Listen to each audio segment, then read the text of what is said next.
Alright, back to the drawing board. Today's the day with the Kraken battle and the chess battle, I believe. Should be, at least. And then hopefully we can get through a lot of this.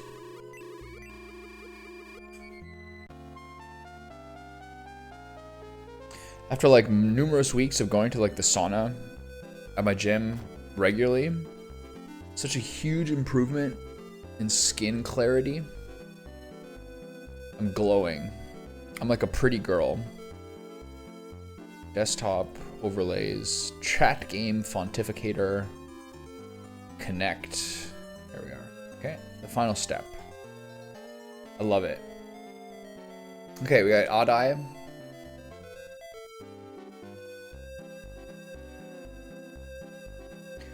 And then I've got the Achilles sword. I did the optional battle. So now, I already went here, right?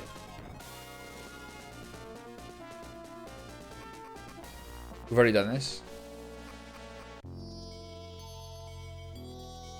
There's no secret sweet treats that I missed.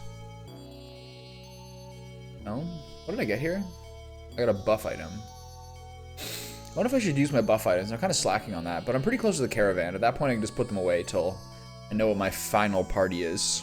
Because I don't really know at this point, considering some balance differences. We've seen this normal mod in my original playthrough. Okay, so now I see no reason why it's not time to go fight a Kraken. Everyone alive? I haven't forgot anything. We're good. I found an Achilles sword and a steel sword. So Luke and Thermus are ready to rock. I feel like Sarah and Jaha are the first ones to get cut. Hold on. Still not happy with this SF2 sprite thing. I need this dude to have his face visible. Yeah, I still think that's better. Here's one thing I don't know about. If I go like this, it resets? No, it doesn't. I still don't like it.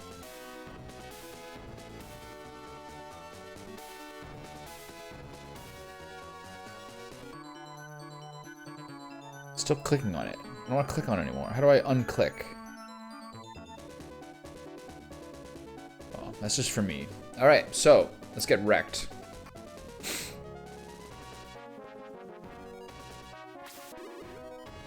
Oh, the raft stopped. So yesterday, I got annoyed that after a few hours of my computer being on, after this Microsoft Windows patch, it starts to be a watermark in the bottom right of my screen that says go to settings to activate Windows, and it tells you that it's not a real copy of Windows, even though it's been a real copy of Windows for the last 13 months since I bought this computer. And then yesterday at 6 p.m. when I finished streaming, I put like a support ticket up through Windows for someone to call me to like get this fixed. Hear nothing, and they call 3 times at midnight. Like what? How much money does this company need? What is happening? This is their system? This is the best they can do? Unreal. Did the water stop flowing? What's happening? There's no like option to give like a call window or anything? You're just like beamed off to like whatever. Wow, what's that? Purvis, look there. What's up, buddy? How are you? Diggs BTW with the A what's up, and I'll never say a word after that again. Monster, it appeared from the river. It must be the monster they mentioned in Polka. Watch out. I kind of wonder, I don't remember you. I kind of wonder whether you're like someone who sets up and knows when someone's new on a stream and comes in to say, "Hey, what's up?" to like promote engagement and be a warm figure. Remember in the first year or so I was streaming, or the first 6 months when it was like a desolate dead zone, there would be people who would come in who had like things set up to like prompt conversation. Interesting. Now those people just offer artwork. Okay, so the arms are the scary ones. 45 attack, frightening. Leg, body.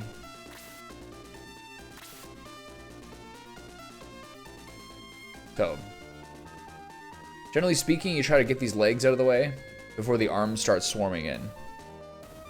That's how life goes. Everyone's alive, right? Okay, you gotta watch your Kazans, etc. Your Kazans and Sarahs of the world from getting absolutely blocked. So you can't really move here. It's fine. And you have 2 flying units who can probably go engage one of them themselves. What you want to do is try to hold these guys in a place like this where multiple people can hit them. You don't want to be here because only one person can hit them. So you want to try to hit these spots like this. Okay, let's do it. Geralt is a damage carry. This is always a battle that takes a couple attempts, honestly.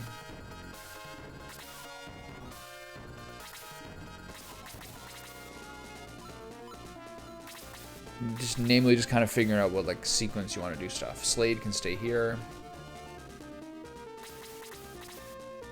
May needs to back up a little bit. May is like actually like a monster right now. I love it. Kiwi is only in trouble if they shoot their bloop bloop spell. So who can shoot the bloop bloop? This guy can shoot the bloop bloop.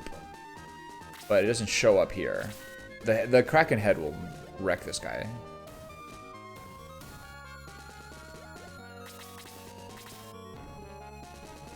Climb the ladder, Monty. Let's figure out what we're doing here.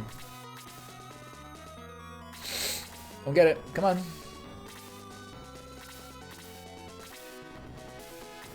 Alright. First attack is for 8. It's manageable.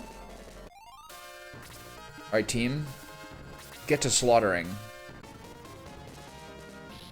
You should ideally have 2 melee characters and a ranged character at each corner.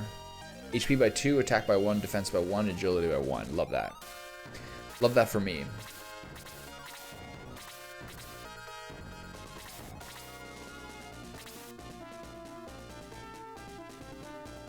Can't reach this guy to heal him.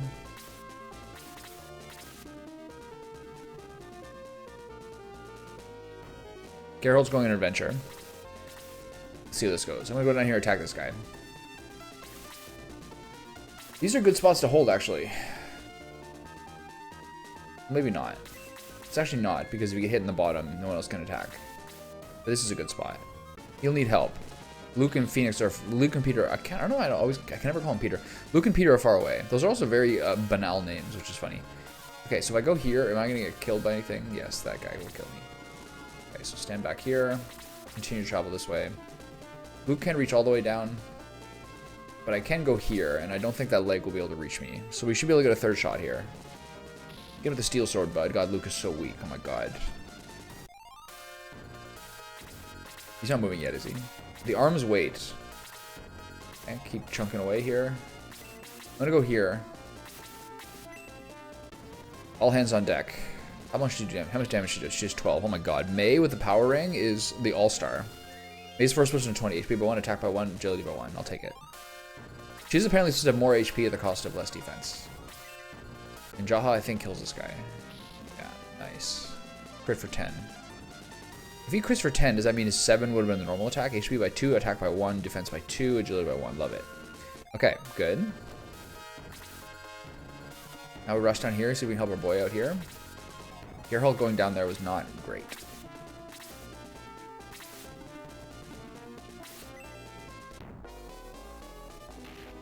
Oh my god.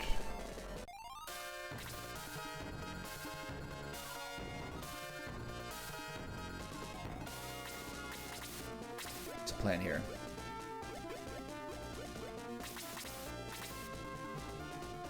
Plan is attack. Sarah's not gonna be able to get in room with Geralt. He's just gonna have to retreat. Okay, Peter's starting to do good damage.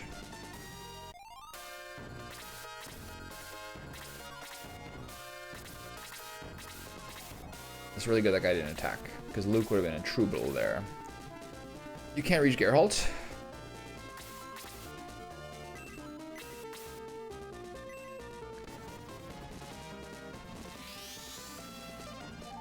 Him getting plus 2 HP for his level up helps us make the slightly more valuable heal up.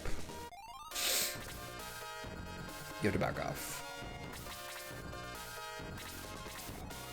I didn't back him up to the best possible spot, because depending how I move these guys, we're in a spot of bother. But I think we should be able to zoom down on this guy. Chester's a little weak. The great HP pool, though. Can't do anything.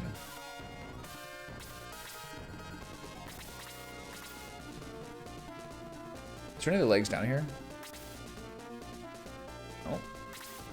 safe. He's gonna do 6, I assume. Yeah. I really like Luke with the hood. It looks cool. Can't reach this guy. I'm gonna try to lure this guy over.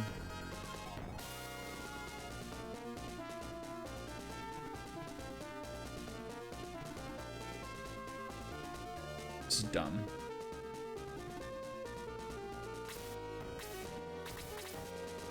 That was dumb as well, because you can reach me here. Alright, getting Jaha, this is good. Jaha and Chester as my frontliners need to be ahead of the curve. That's quite unlucky.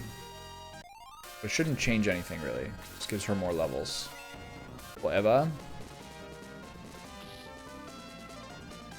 There's a breakfast spot near my house that I've been like meaning to go to for a while. And today was like the right day, because I didn't feel like eating this morning. So I did the sauna and did the sauna and everything like that. Go for Kiwi. How much is it gonna hurt for? Please hit him for 1. Nice. And then went to it. And it's like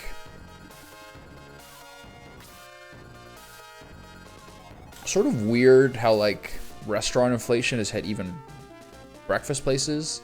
Like I got a large plate, but it's still 1 large sausage, 2 slices of bacon, 2 eggs, and 3 large pancakes with a $3 side of maple syrup, and it's $30. Like, what in that costs $30? Like, that should be half that, literally. Comes with orange juice. Unlimited coffee if you want it, but I didn't want it. I guess it's okay. It just seems sort of weird. Like, it's the kind of thing that was, like, I feel like my entire life has been 15. Now it's 30. Turkey Peter is so dumpy looking. Give this guy his beautiful human form. His beautiful adult form, I mean.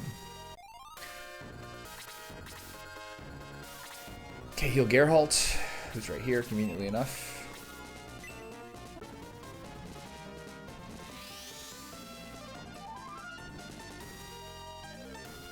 Everyone's got nice leather boots, soft clothing. I like that.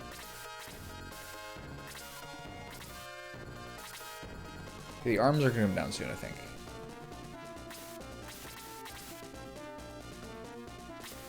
Geralt's got to stay back. He just doesn't do enough damage. He takes too much damage. Nice. Kazan and Sarah have, once we started hitting about level 15 or something like that, or the average level seems to be around level 15. HP by 1, MP by 2, attack by 1, defense by 1, agility by 1. Tend to have gotten to the point now where it seems like they're at too much risk sometimes, so they kind of had their effectiveness diminished. I think the arms are going to start coming up here soon.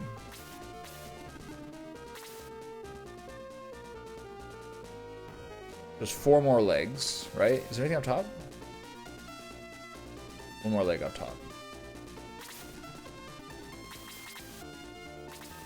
Uh-oh. Those guys hit for 2 spaces. Can't put him as the bait. And the problem is now these next ones come up here. And, not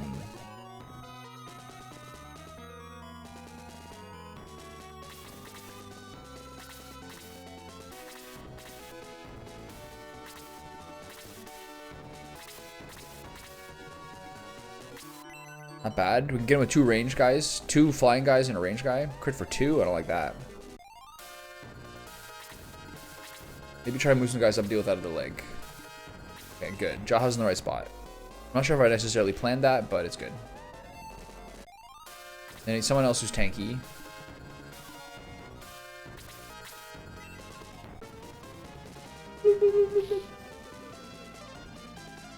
I think May, Thermos, and Peter do the most damage currently.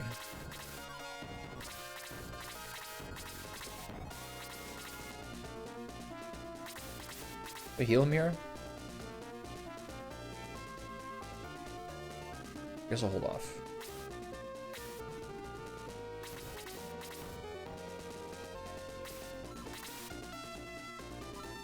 What are these guys maybe weak to? Freeze or fire? I don't remember how much that fire spell did, unfortunately. It's probably fire. Yeah, it did 6. Shit. Waste. Okay, duly noted. Blaze 2's the spell. Is he coming? No, okay. Okay, we actually get some Geralt. Geralt will get kind of blasted here. This is probably a mistake. Especially because it'll be a while till Sarah gets her turn. I might have to heal him with an item if he gets hit by one of these guys.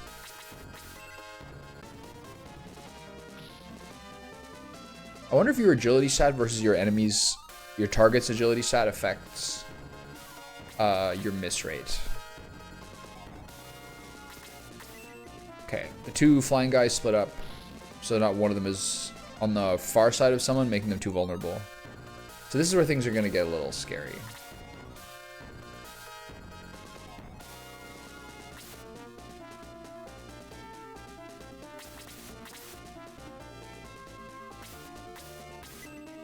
She might kill this. Should be good. Yeah, she's so strong. Oh my god. Is there someone else the power ring would work better on? Her doing the most damage is extremely useful. This is where Geralt's probably going to die here. Between this and the second Kraken leg attack. Oh my god. 18. This is where you hit him. But I actually should... I'm going to hit him, but I actually should heal Geralt. I have to heal Geralt.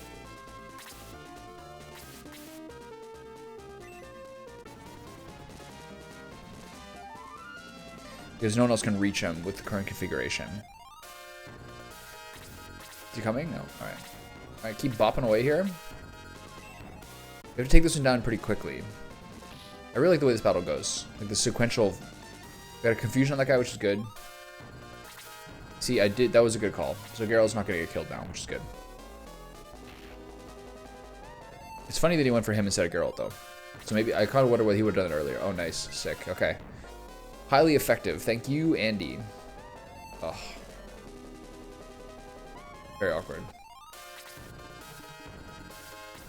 This is fine.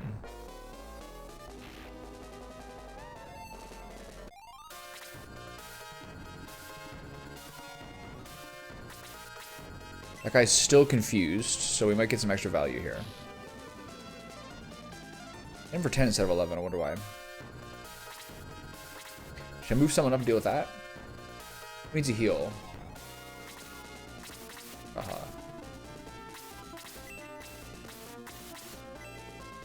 Okay. Progress. I'm getting there. No real conundrum so far.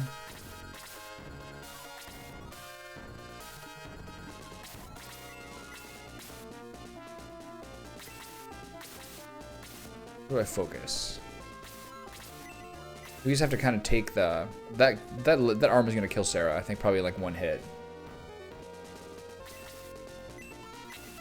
Let's do Blaze 1. Sooner in the game, I guess, we're going to have to start thinking carefully about things like Muddle and Dispel and stuff. But for now, we're probably still good. They're just so tanky. One at a time. I gotta move Sarah. She has to be on the opposite side of the arm.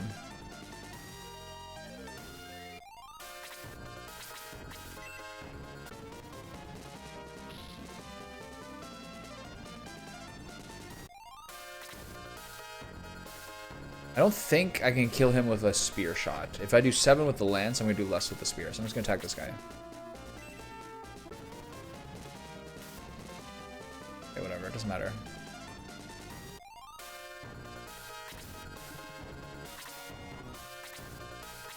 Here's a one-shot.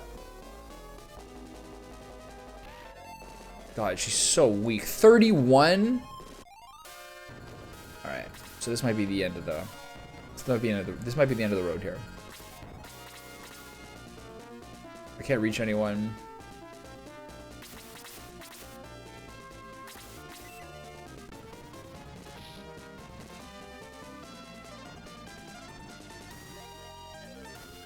People one attack by 2, defense by 1, agility by 1. This is twice in several battles recently where Sarah is just like completely a liability. She's too weak, especially in a circumstance like this. He's getting hit by 2 naturally now, which is a bit spooky. The Kraken head is coming, so we're in a spot of bother here.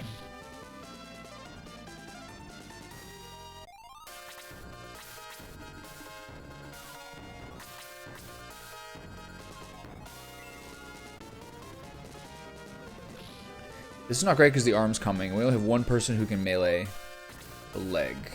Okay. Oh, good. What are the shot? What are the chances of that? It's so weird.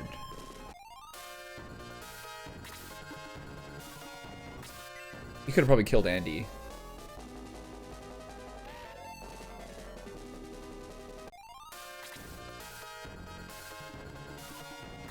Okay, so this is where it gets real spooky.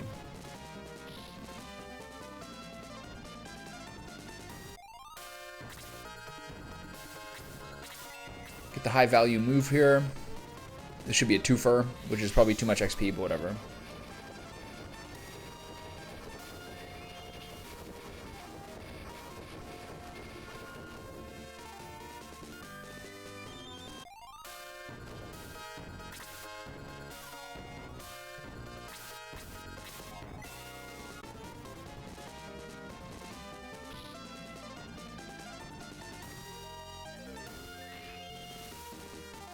Okay, happens.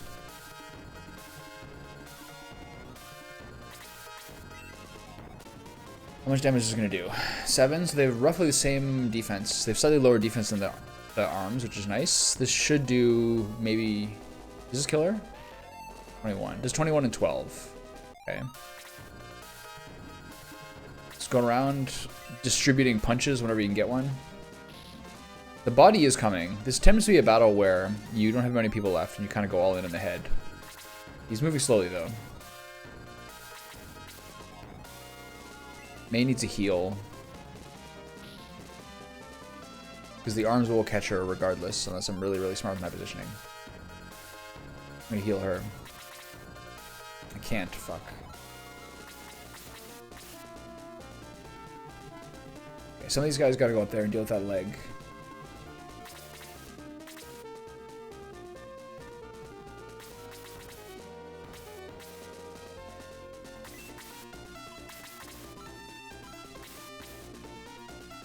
Doesn't do much, but it's a start. If I had Sarah, the two would together function as a decent heal. We're in a bad spot now.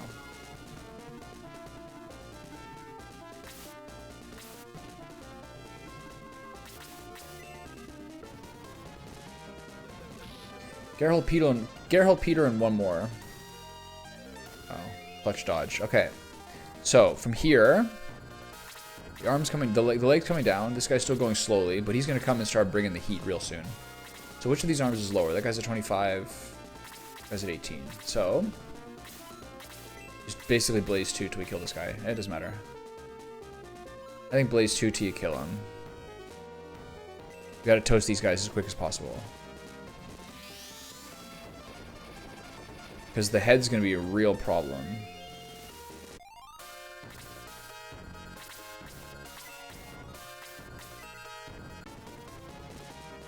Boom.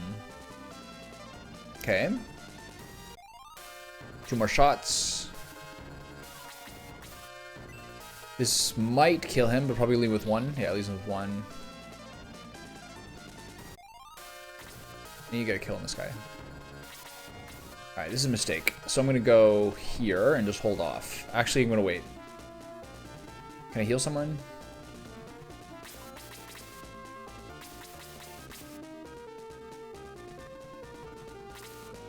Ignore Chester. Who's the risk here? Her. Okay, we got one more turn. Okay, do not miss this Chester. I implore you, do not miss that, attaboy. HP by 2, attack by 1, defense by 1, agility by 1. Standard Chester level, you'd love to see it. Bring him up here as well.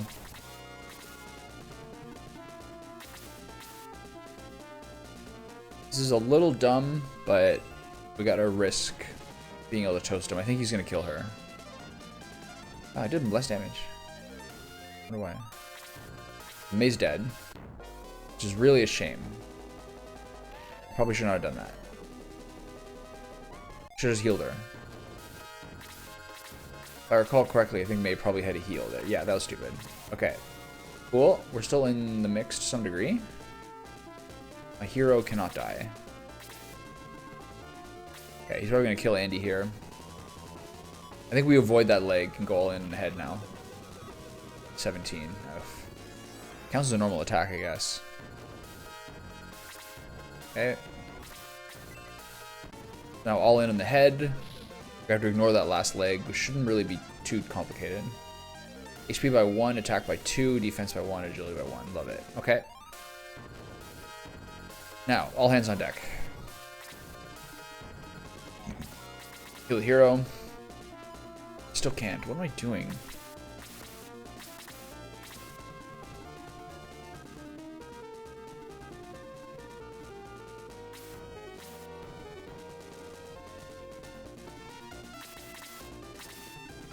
Get this turn. Alright, go for him, it's fine. So having 2 flying guys is going to help us here. 2 flying guys plus Phoenix plus 1 melee character. Oh, he doesn't have much health. Actually, 69 is a lot. Can't do much here. Heal the hero. Probably better to heal Peter, but like, this is the safer move.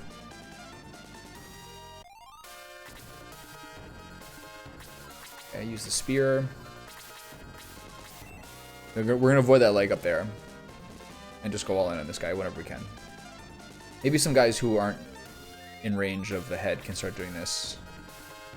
Sure, why not? Little extra XP never hurt anybody. Unfortunately, it's only +1 because I missed that. Can't do much here. Go attack him.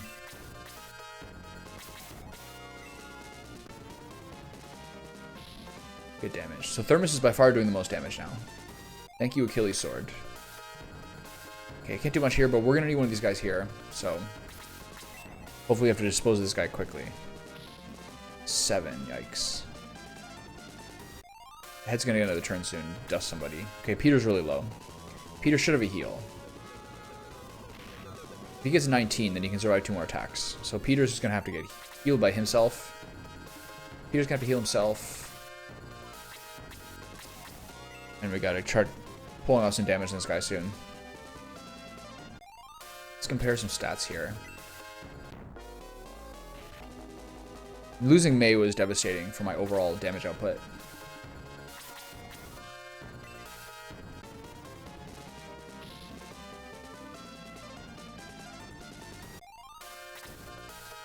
Just relentless. Whoever can heal Peter, keep going for it, I guess. You. So you got 2 more Blaze 2s. A solid chunk of 10. HP by 1, MP by 2, attack by 1, agility by 1. He's getting great MP levels. Okay, so I guess we just kill this guy as soon as we can. I'm just going to leave that for Thermus to do, and I'm going to come down here.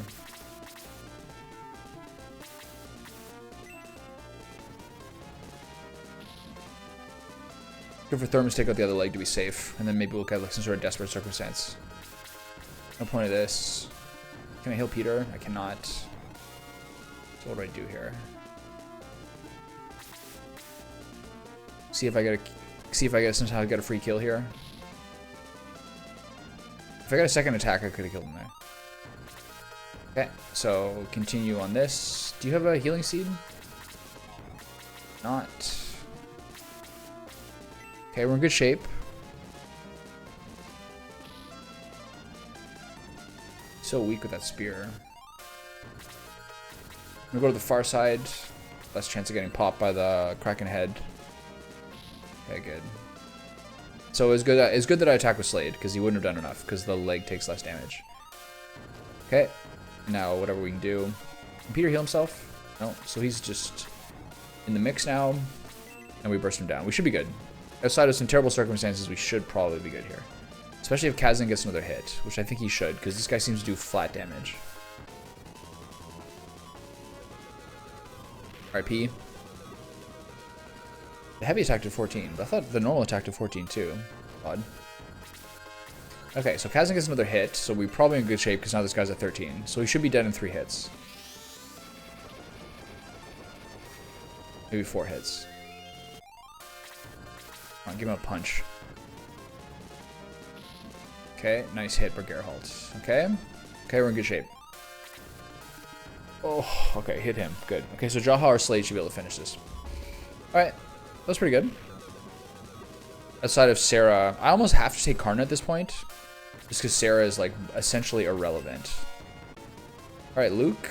Good job, Betty. Okay, yeah, I really would like to take Tyrion and get the Sorcerer going, but I do actually feel like I need to take Karna because Sarah is, like, utterly worthless. We'll see.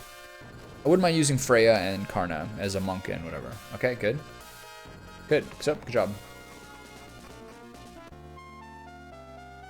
There's some loot around here.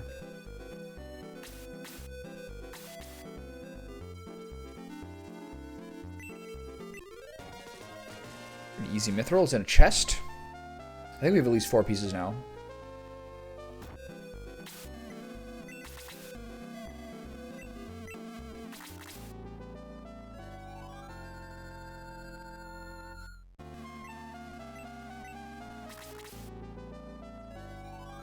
I used to be so obsessed when I was a kid and like a lot more compulsive about like making sure no one ever got killed and like wanting everyone to have like a 0 death counter by the end of the game when I played this as like a child. No longer.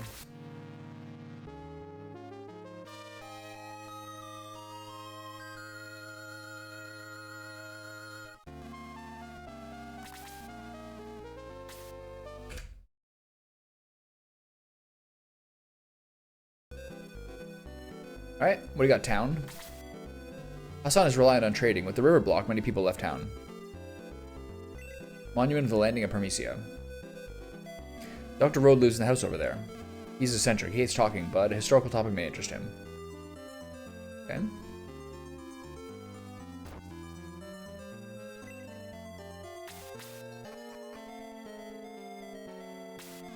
Where are you from?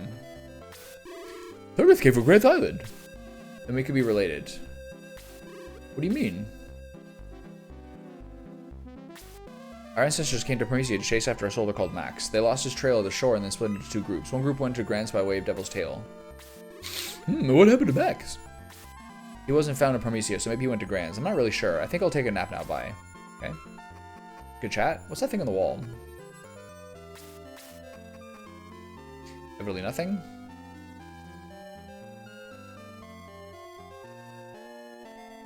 What's in here?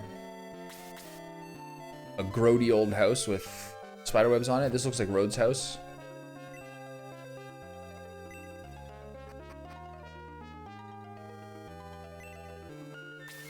Yes, I'm Rode. I'm really busy now. Time is dear to me. Please don't bother me. Sniff, sniff. I smell something old. That sword must be really old. Oh my, it's the Achilles sword. Oh, so I needed to do this. Nice. Oh my, it's the Achilles sword. You're an adventurer, right? Listen, there are ancient ruins nearby. Together we can unearth the artifacts hidden there. Hold your centaurs. We're on an important journey, mister.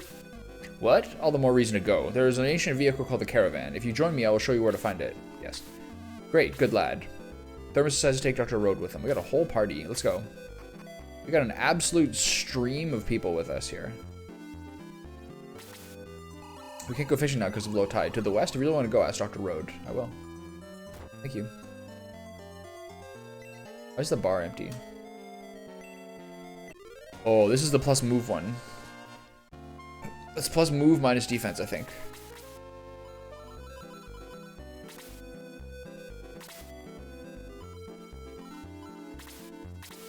Minus 5 defense is pretty brutal.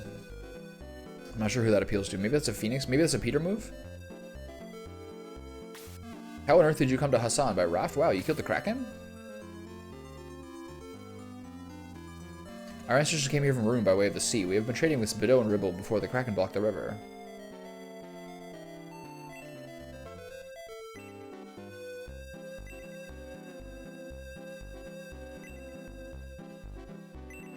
Pegasus Wing?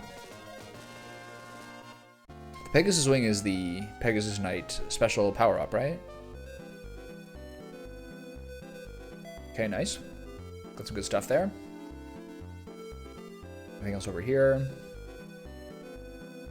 Up past the Ba.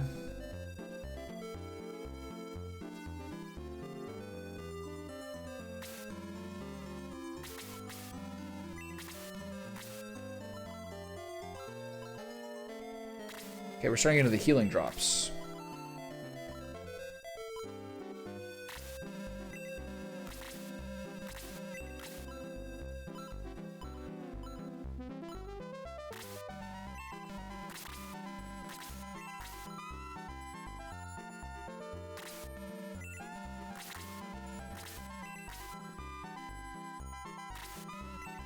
Okay. So we still need some inventory shuffling around, but we're in decent state. What's up, boy? Guarantee all items in condition. Okay, what are we buying now? We have steel swords. Spear, steel lance. We have this, right? Middle axe, power axe. Power stick, rogue dagger, steel arrow. Okay.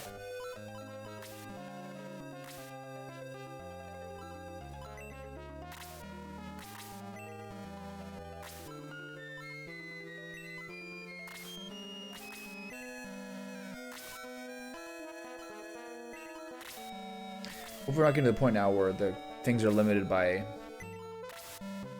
whether you promote it or not, because it's going to cost a lot of money. I should double check that now.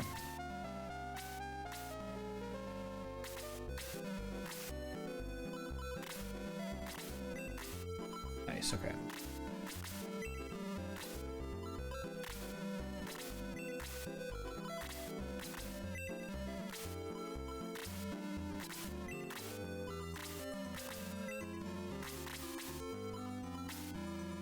Okay. Jaha needs a power axe.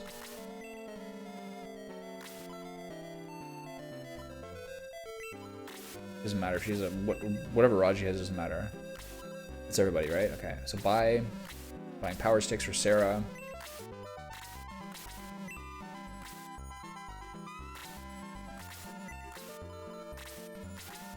Okay, good. Okay. Money's fairly irrelevant in this game. We continue to be fine. So we're now fine. Now we just go to the west.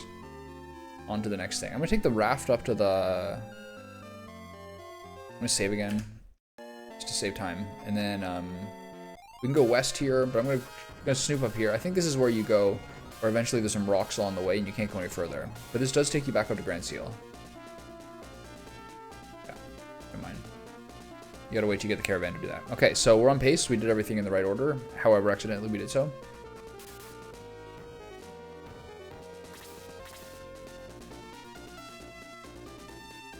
There's the little beasts in this battle. Where are they? These guys are hard. 45 attack is a lot. Blaze 2. Heal and blast 2. This is interesting. This is a battle. I think this is a double battle. Alright. Gotta make sure Sarah continues to start to scale to some degree or another. Should I do that ostrich pendant on someone? Let's take a look. Could be Sarah, who's already so low at defense that it's irrelevant.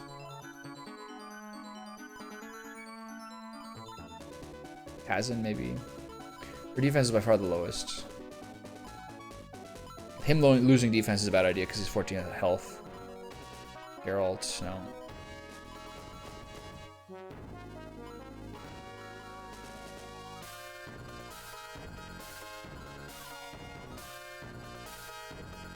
I think you actually give it to Sarah.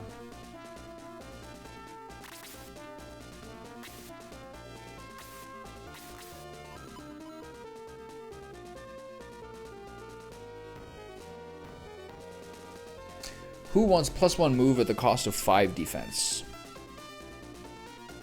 She will get one shot by everybody, anyway. She probably is more of a target this way if they consider her defense. No one else is really worth it. Peter could go down to 21 defense. He has decent health pool. But 6 move is fine. I think we give it to Sarah. Or Geralt. I think it's Sarah.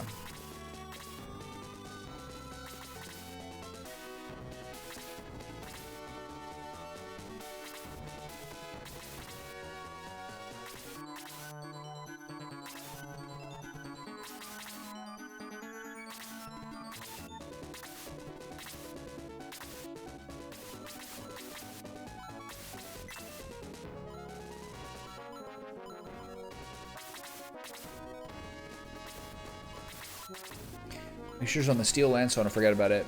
Gotta make sure she equips it on her turn. Okay, at least he's attacking the right person.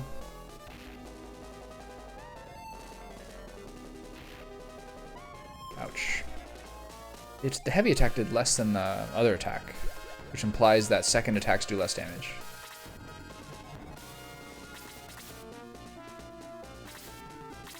I'm not sure if I've noticed that to be the case before.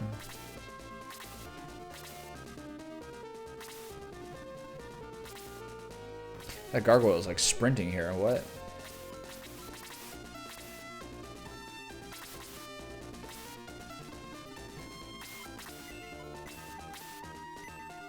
Okay. God, she needs levels so bad. She's like a good 4 to 6 below people at this point. Well, I mean 4 to 8, depending if you consider May. Okay, so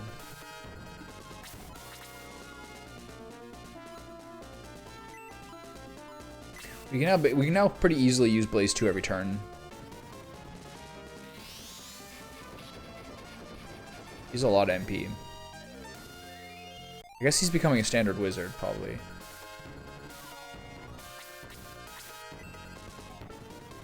Kind of feel pretty vulnerable out here.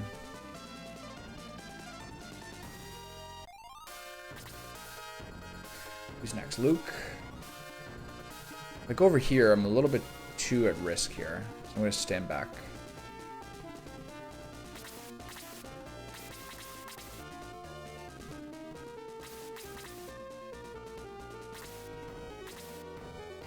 This is zooming over here.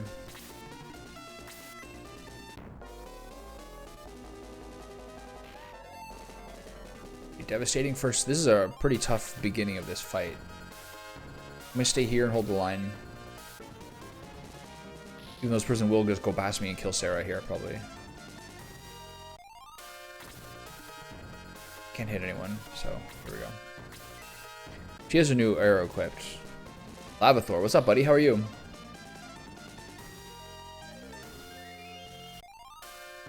Okay, we managed to do everything in the right order here. The thing I'm worried about is that guy going around and killing Sarah, the gargoyle. Can I reach him with a spear and kill the gargoyle? I can kill this guy, I think. I think I need to do this, although the gargoyle is going to bypass Jaha and kill Sarah probably with one shot. She's really weak. She's really squishy. You're good? That's good. How's your day? I liked your insight yesterday on like how the different communities around the game are.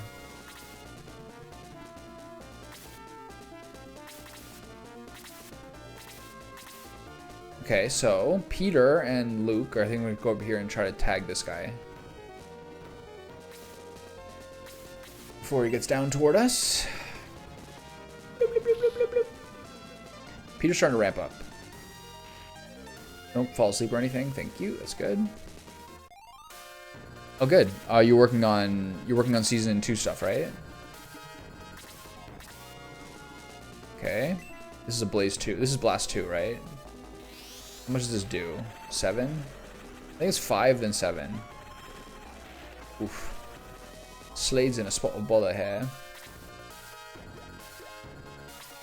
Okay, that guy's got Blaze. I kind of have to keep him away from Kiwi. I think he'll just die. Maybe not, though. Okay, so who got hit there?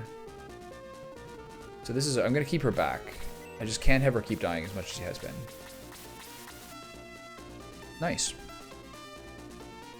What, like, how... What's your progress bar on that one? How's it going? 40%? 70%? HP 1, MP 1, attack by 1, agility by 1. And, yeah, hit him. So if he takes this hit and it takes more than 1 damage, no, he should be good. Okay, so Blaze 2 probably won't kill him. That part's good. This guy takes extra damage from Blaze, but I don't think I'm gonna do it. I'm just gonna keep kind of toasting these guys. Here we are. Good, just full damage to the arrow launcher. I like that. See if we can touch this guy up. I'm mostly worried about that Master Mage coming. That's unfortunate. I'm worried about that Master Mage coming down and toasting up Andy. I'm pretty grouped up here. So I'm going to block him physically, so he hopefully has more difficulty getting to my teammates. There we go. That sounds good, man. Awesome. I'm curious about why you started so early on getting the rule set for Chapter 3. You think, like... Do you think you'll make any sort of alterations to that, or do you think it's like a good working blueprint for Act 3, for Season 3? This guy could have been dead if I'd slated hit that shot, I think. Standard level for Chester, though he only got 1 HP. Okay, so start punching on this guy. We're in a pretty good spot here. I'm wondering, like, you said that you had already started to do the character sheets for Season 3. I was wondering why you had already started on that, as opposed to kind of revisiting that before you... Like, what... Like, wondering why you did that now as opposed to when you had already finished Season 2 completely. Oh, man. Everyone just... Jaha does so little damage. Okay, finish this guy off. Despite this being, like, massive overkill. One thing I really like about, like, modern tactics games, like Triangle Strategy or something like that, HP by 1, MP by 1, attack by 1, defense by 1, agility by 1, is how... A game like Triangle Strategy, I really enjoyed how if you chose to not move or act on your turn, or only move or only act, you got sort of like a buff toward when your next, like how much quicker your next turn came out.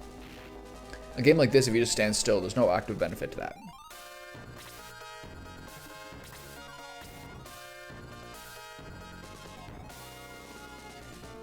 Right. But I just remember you saying yesterday that you had already like set up the character sheets and like how that worked and done some alterations for when you do Season 3, sorry. You said that, right?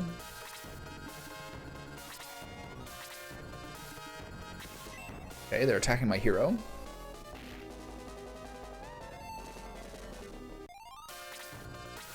Healing himself. He's using heal 1, okay.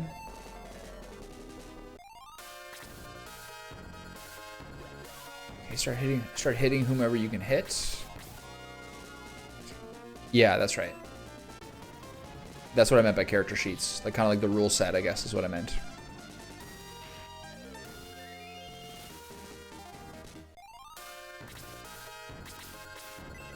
Okay, Peter continues to just slang superpowered beams. Love that. Crit for 21. Peter's really starting to ramp up now. I think when I got him, he was around level 10 or something. This guy's just beating on Andy constantly. This is so perfect.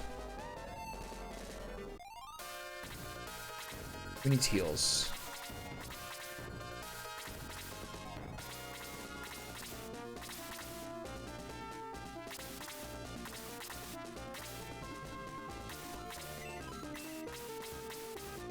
Okay, here we go. So we'll use the same rules as Season 2, but have made some adjustments. Issues I say during Season 2. Okay, yeah. I was sort of wondering whether, like... I guess you have a good sense enough about Season 2 to know the changes you want to make for Season 3 already. It's good. Sounds fun. Honestly, a lot of those character designs are just really wonderful. So for Season 2, character creation stats are 100% done. They've been overdone for a while. We're just waiting on graphics and dialogue changes for a few of them. Nice, okay. Yeah, I just really love a lot of those character designs for the Season 1 ones I saw. Like, namely, like, the really original ones, like the Centaur Knight, the Dragon. I don't know. I think they look great. Really cool. Huge fan.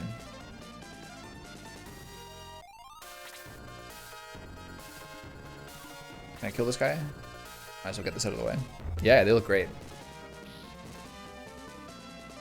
When you stream, what are you usually streaming? Because I saw you had like sub rewards. It's nice when you already have art.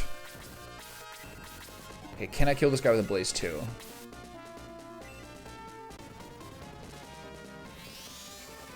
This is probably not going to kill him. Yeah, it doesn't. Okay.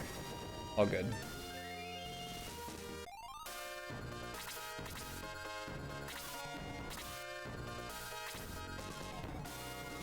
She can't hit anyone else, so she's going to massively overkill this guy. I think I'm going to take the power ring off of her. Her attack is so high. She's not getting very much XP for these kills. But whatever. Just trying to stay strong here.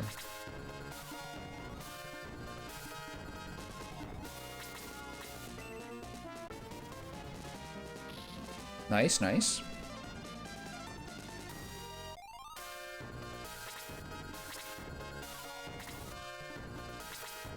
One of the most played games in history. There was a guy, when I was playing, when I played the Dark Souls series, like all the FromSoft games earlier this year, in order, there's a guy who's coming in here who was making the entire Firelink Shrine from Dark Souls 1 in Minecraft. It was like a project he was working on over time. What a crazy amount of effort that must take.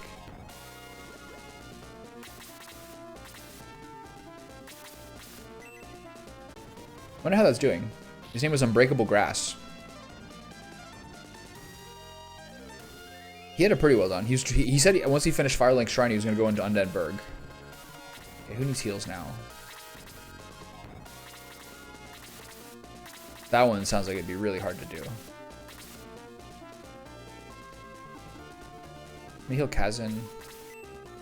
Putting the plus move accessory on Sarah probably been a good idea. So at least she gets more. I mean, she's taking so much damage anyway. She's so behind.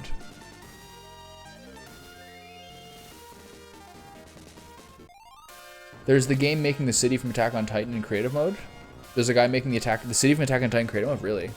Where is he getting the information about? Okay, first off, I've been trying to think about this when I was playing Metaphor ReFantazio, because Grand Trad in that game looked a lot like the city from Attack on Titan. Do we know what that city's called? Like the main Eldian city in Attack on Titan. What's that city called? Like Rose something? I forget. I was trying to remember what that was called when I was playing Metaphor, because they look so similar. But I can't. I'm drawing a blank on that. Peter became 19, HP by 1, attack by 1, defense by 1, agility by 1. Love that. Shiganshina, right? Yeah. Was that a district or was that the whole city?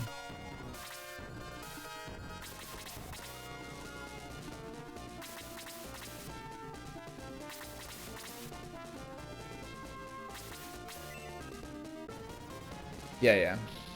Walrose, etc. I wonder where that guy's getting the information to make the whole city. Like, is he getting it from one of the video games, or is he just using the show? Because I would wonder how much the show really gives, like, the 3D details of, like, the entire city.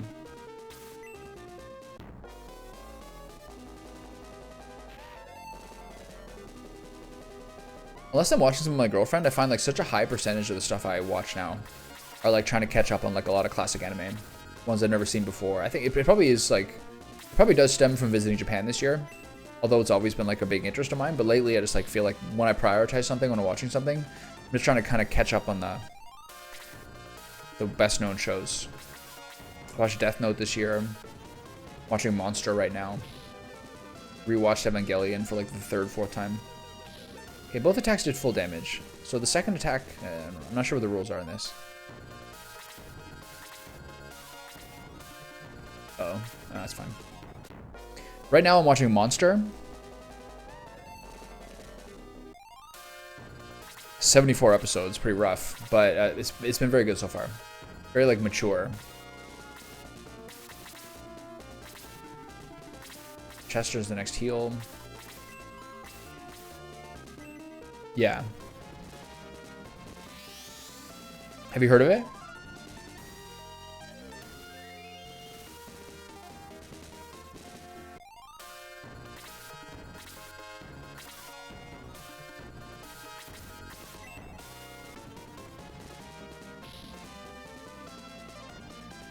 It's just called Monster, yeah. It's about a surgeon, a Japanese surgeon in 1980s, like Berlin Wall, Germany, who is sort of like navigating being an expert surgeon and being like trying to climb the ladder at the hospital. And then I think it turns into a thing where he starts to deal with someone who's like a true, honest psychopath and has to deal with that. Apparently it's like a very, very like dark, very, very like intelligent show. So far it has been. It's been very good. I saw it on a list of like most philosophical anime. It was one of the only ones on the list I had never seen before, or even heard of, really. Don't see it on anime list? Okay. Let's do a little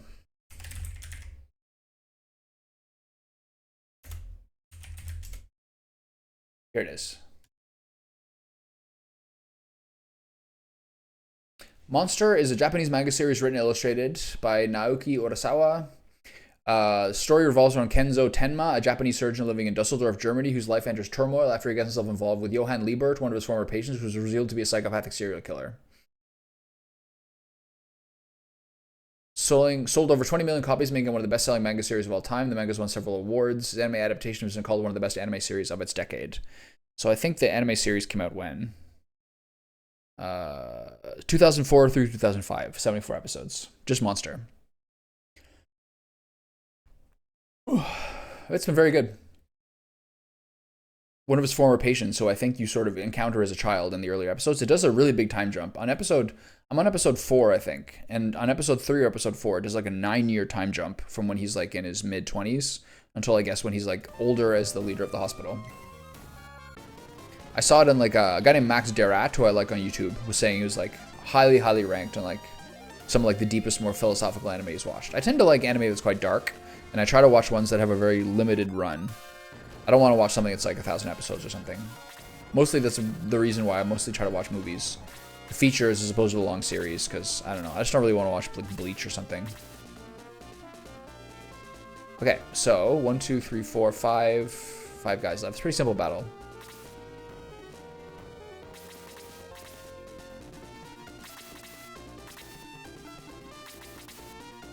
I watched Terminator Zero recently. That was a quick run. That's in Japanese, but it's mostly written by white people. But very good art style as well. Have I seen Erased? No, I haven't.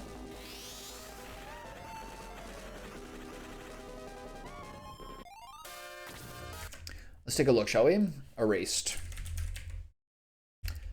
Animated series.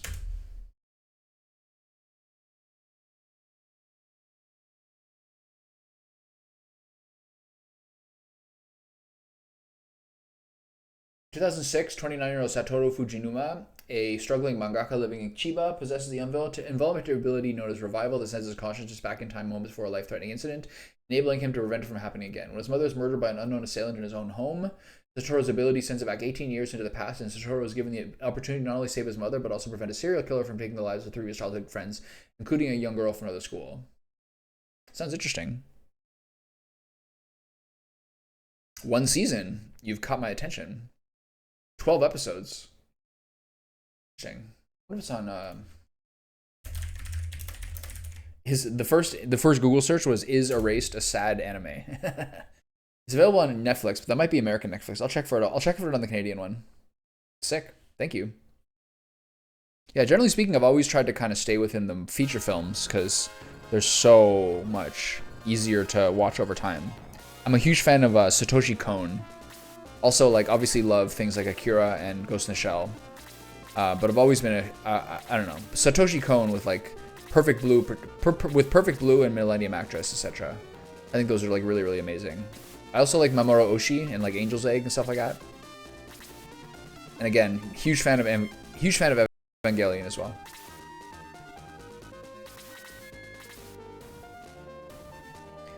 I watched the full series of Evangelion again this year. And then, for the second time through, watch the 4 feature films as well. This guy's got a range attack, really? Blub, blub, blub, blub, blub, blub, blub. Alright, cool. Whatever you want, pal. Made in Abyss.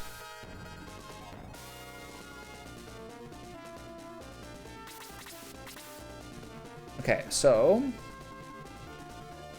probably should tag this monk. Yeah. Most people who are real purists would say you should watch the series first and then watch the movies.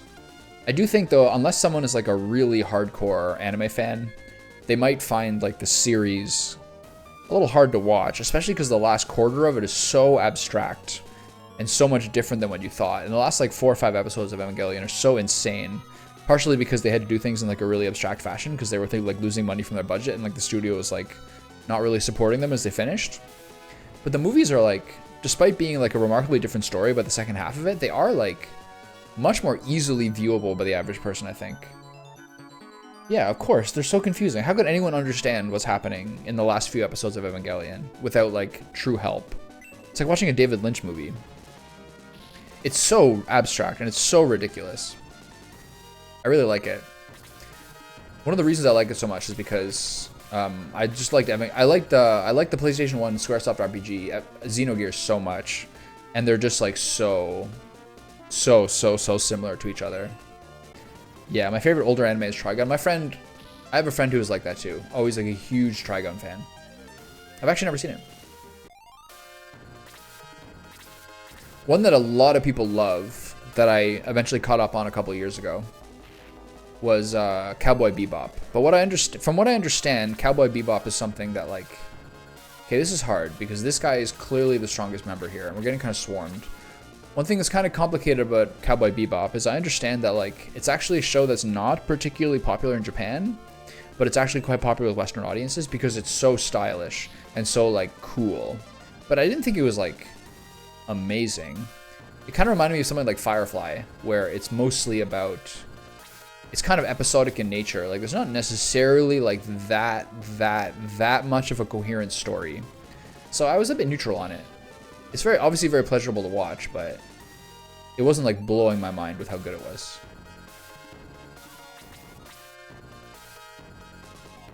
Yeah, it's amazing.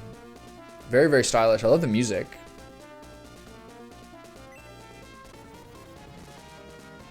Does your wife watch more anime than you do? I guess not, right? You said she doesn't really like it, but Erased was her favorite. Have I seen Free Run? No, I haven't. It's on the list though.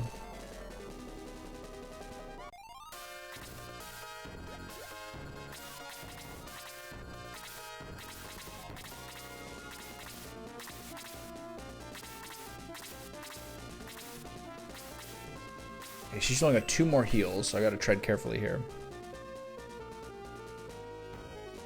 Yeah, it's hard to figure out. I only moved in with my girlfriend about 3 months ago, so it's kind of hard to figure out what things to watch, you know what I mean? Because I want to show her a lot of stuff that she's never seen that I really enjoyed, that are like long-term series. Not really much anime. We'll watch Ghibli stuff a little bit, but you kind of want to do like, here's a classic. Like right now we're watching Breaking Bad, but for me, I would want to watch like Breaking Bad and The Wire and Deadwood and things like this. All these shows which I think are so amazing, but I haven't seen in like a decade, if not longer. But you kind of want to watch like a one for her, one for me type thing, you know what I mean? Without like watching like Emily in Paris or something. It's kind of hard to find the balance of things we can watch together. I just know a lot about shows, or I have a pretty strong opinions on what things I want to watch, so she's a little more neutral on it. But now we're watching Breaking Bad, which is like 60 odd episodes. Like, once this is done, because I really want to get the show finished while we're watching it. Once this is done, I think we'll take a break for a while. Maybe watch movies or something. Because if you have a show, like, hanging over your head that you always want to watch, it becomes something that we do almost, like, a little more than I would like in the evenings. Like, maybe 3 evenings a week or something. And that's fine, but...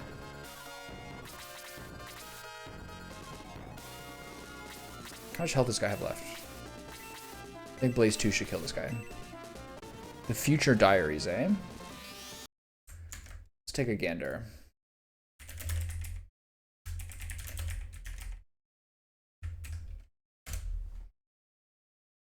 I like the art style. So many anime to me like feels like so adolescent. There's so many things that like are very, very popular now, but they're not really they're for people who are like in their teens right now, I feel. To Your Eternity is rough to watch, but we're worth it. 2 seasons with a third in the way. To Your Eternity. Okay, let's get a little list going on here. You know your stuff. Give me a lot of ones, some I've never heard of before at all. A deadly battle royale between 12 different individuals who are given future diaries, special diaries that can predict the future by Deus Ex Machina, the god of time and space, with the last survivor becoming heir to the universe. Well, very very, very ambitious. The story is about an immortal being, Fushi, who takes on multiple forms and freely utilizes their respective natural abilities at will, including that of an abandoned white-haired boy and his white wolf, in order to further evolve and stimulate as it learns what it means to be truly human over the decades and centuries. This sounds very appealing to me.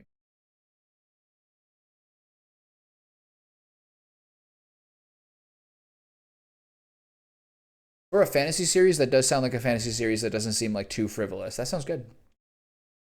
Interesting. Let's put that in the art category of my bookmarks. I like that.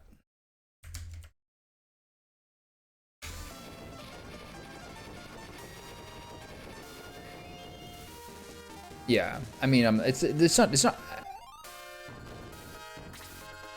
I watch a lot of mid newer anime. Do you mean mid as in quality or mid as in like recently new but not exactly brand new?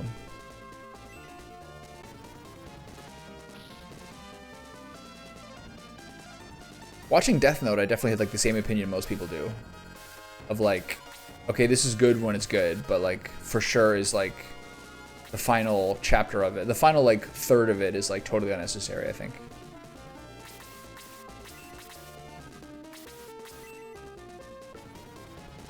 Yeah, it's fair enough. I'm like I'm somewhere between casual and passionate. Like I've watched a lot, but not a lot for like an anime enthusiast, just a lot for like a normal person. It's kind of my balance, I think. Mostly I find more and more of my like time watching things is I like to watch like really long form YouTube videos of like the history or retrospectives of like classic video game series or like eras in like video game history, stuff like that. I really enjoy stuff like that. I want to like have something that I'm watching and listening to, but also like playing another game that's like a half attention game, like a World of Warcraft or something like that in the background. I kind of like to have like a 50-50 attention span for like a long form video and then like a game that's like a long form like half attention game. It's a lot of that lately. There's so many great YouTubers making like 2 to 4 hour videos. So good.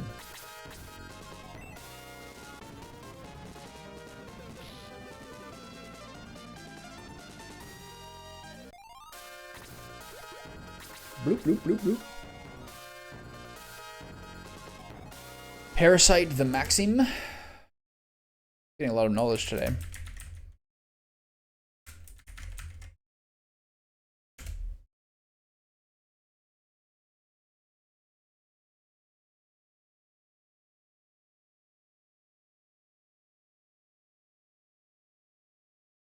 Oh, it's from the 80s.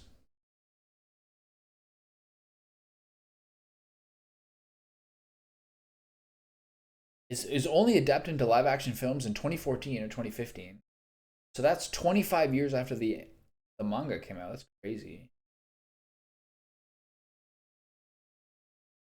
So it's also one of the best-selling animes. Let's see. What are the best-selling mangas of all time? One Piece, Doraemon, Golgo 13, Detective Conan, Dragon Ball, Naruto, Slam Dunk, Tokyo Beat Cops, Demon Slayer. Demon Slayer is really new, 2016. Crayon Shinchan, never heard of it. Oh, yeah, this is super old school. I know this one. Attack on Titan, Oishinbo, Bleach, JoJo, Astro Boy, Baki the Grappler, Fist of the North Star, first time, never heard of that. Jujutsu Kaisen, obviously know about that. Kendaichi Case Files, I don't know this. Kingdom, never heard of. My Hero Academia, and Touch. Alright, that's a pretty good list.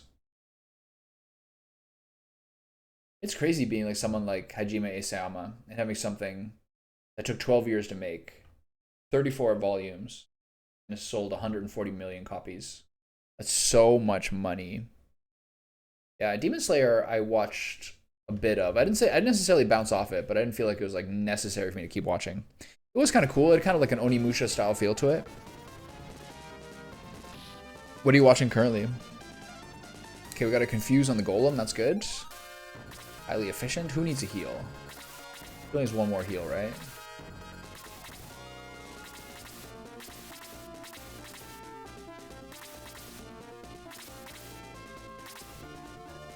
I'm gonna heal Luke. Oh no, never mind. Can't reach anyone, so I'm just gonna heal Thermos, and at that point Sarah has done her job for once. Sarah's been dying a lot lately. She's really underleveled. If I get her one more kill, that would be a pretty successful encounter in my opinion. This guy's gonna beat on this guy like this. Is he gonna miss? Oh, he actually hit him. Nice. Sick.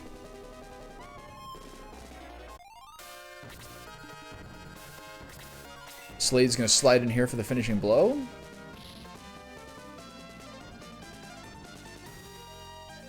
Okay, yeah. I'm very much someone who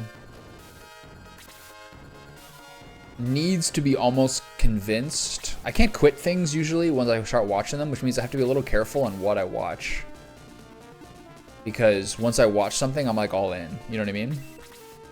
So I almost have to be like convinced I'm gonna like something before I watch it, which means I'm like selective to a fault on what I watch. I can't really like try something because I don't like trying things. I need to like I need to like finish something I start.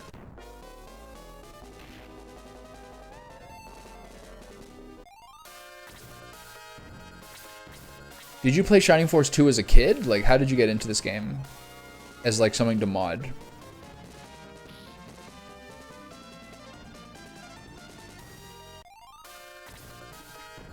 Alright, so go slam on this guy. This battle's been pretty rote. Yeah, classic.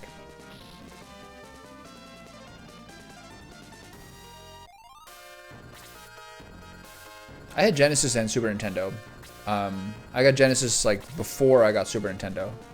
But there's more good games on SNES. But the games I loved on Genesis, I still really love to this day. Like Streets of Rage and Phantasy Star 4, Shining Force, like Aladdin, and those like other like HP to 2, attack by 1, defense by 1, agility by 1. Like, so there was a lot. The games that were great, Earthworm Jim was better on Genesis than SNES. Genesis had less great games than SNES, especially because it kind of like ran out of steam a year or two before SNES did, but both systems had a thing that I really remember quite fondly. I'm just gonna punch this guy to death. If we lose someone's fine.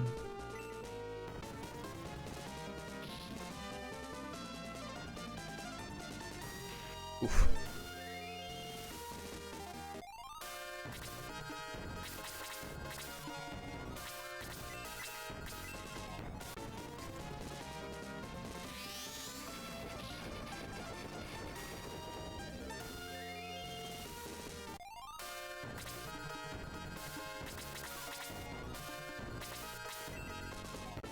This is one of the games that like I didn't do as much, but I had a really close friend of mine who played this game as often as I did when we were young, who was like a mega grinder and would like play this game and go to like the fairy village and get to like just like infinite levels on it.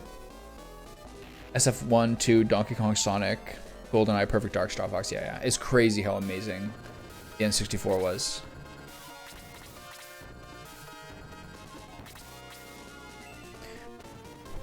Donkey Kong Country was so good. Sonic 2 is like the first game I got for Genesis. It came as like a bundle. I was on PlayStation side as opposed to Xbox side. So I got PlayStation 1 and 2 and then kind of like didn't buy any consoles since then. I have a PS5 now, but I've only ever played like 3 games on it basically. FF7, Bloodborne. It's really about it that I've played so far. But I didn't actually even have an N64, but to play GoldenEye and Perfect Dark and Star Fox at a friend's house, I still think that like Mario 64 and like Zelda were like some of the best games ever made, like top 20 video games ever made, basically. Oh my God, Sarah gets a kill here unless she misses. Nice, at a girl. That's so lucky. That's just what she needed. I think I'm actually gonna take Karna because Sarah is so underleveled. Defense by 1, agility by 1. Now is retro indie and sandbox games. Did you play UFO 50?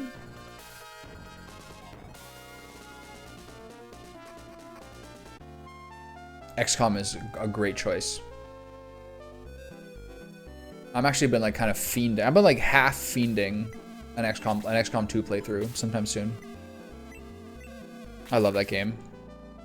Yeah, I played about. I have UFO 50. I've played about 50% of the games. I'm playing them all through in order. I mean, obviously, very few of them have I actually finished. Like maybe like only like 3 of them or something like that. Old XCOM you like more? Yeah. God, what a punishing game the old XCOMs were. So many times you're getting like zapped from off screen. They kept the same like sort of difficulty curve in the later games. Where like the beginnings feels like horrifying, but you basically can kind of start to gear up to it. Oh, I hate this. How do I avoid this battle? You have to make sure what space you stop on.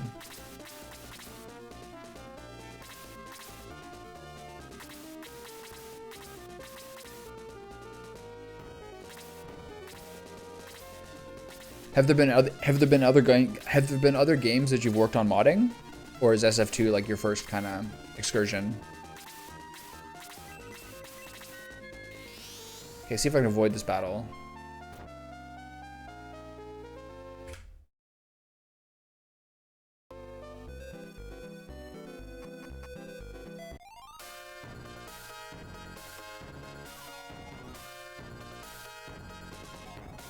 Okay, maybe that worked. Seems to. Yeah, I mean, good first attempt, for sure. I think if you're someone who's really, really into games, it seems like one of the best ways to get into modding is to recognize that there's some game that you loved as a child that, like, really could use better balance than it had. You know what I mean?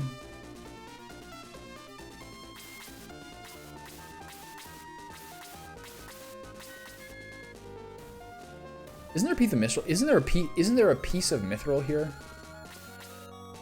On one of these maps?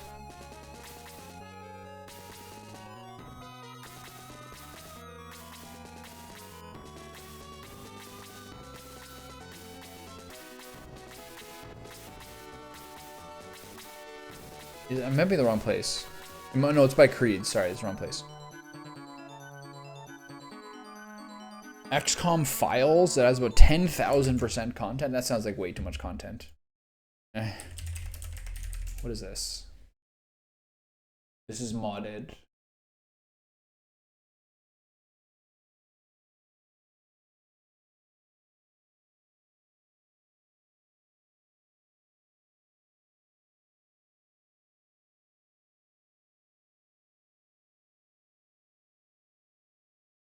The premise behind the XCOM Files is X-Files. I get it. Is reimagining everyone's favorite alien busting agency as the bottom of the barrel. Quite possibly put together as a tax write-off organization that must go from hunting down Bigfoot sightings and crazy farmers to fighting interdimensional threats. Instead of starting with assault rifles, powered armor, and fully furnished base, you have 6 agents that beat up Sedan and hand me down weapons and gear from other agencies that are too useless for them. In the original game, you can field a fully furnished Sky Ranger with troops, flares, healings, and go straight for saving the Earth. Here, you're going to start only able to field 2 agents using a few pistols and shotguns and have to fight everything from zombies, cultists, even the Chupacabra.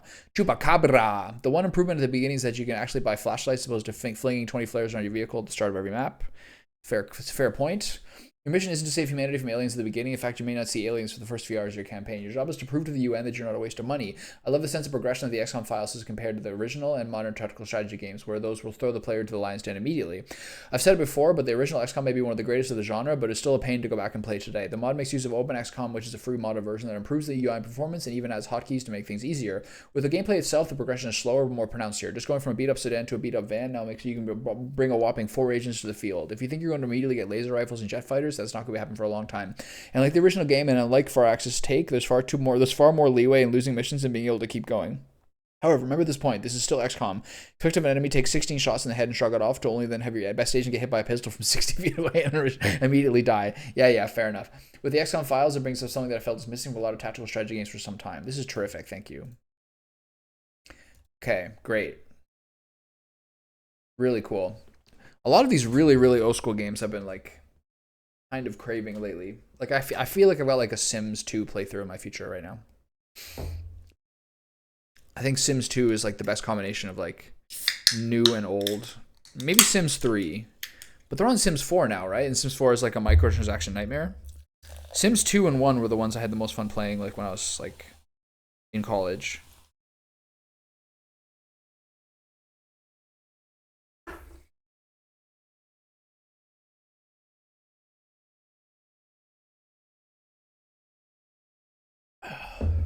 Okay, I'm gonna keep this up. I'm gonna keep this up and read this later.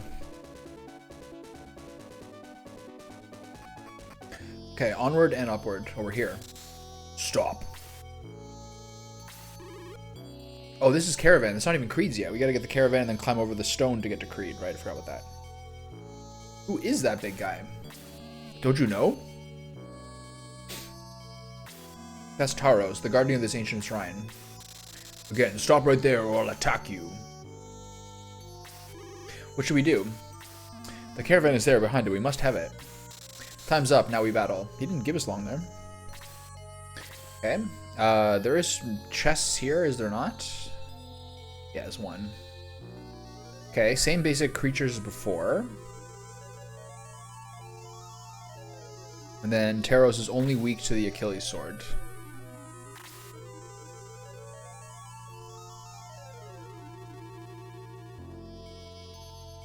Three, 6, 9, 11. So we got to split left and right here. Make sure we get everyone.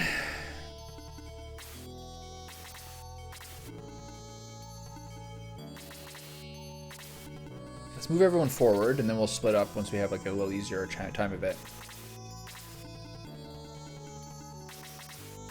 I love Mei. She's so great.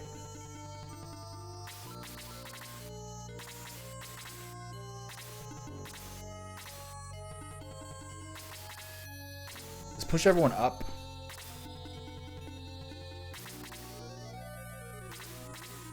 Good vibes. Nice trippy level design. I like this one.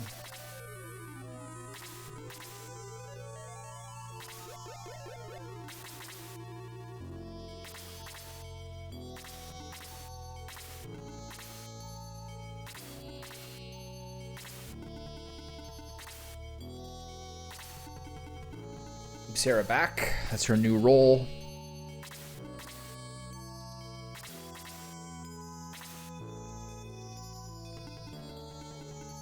Stay back with our squishies.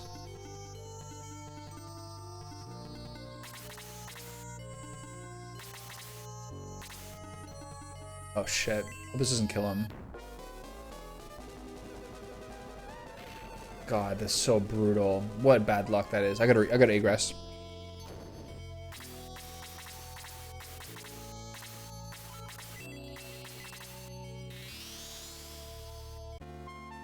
Poor Kiwi.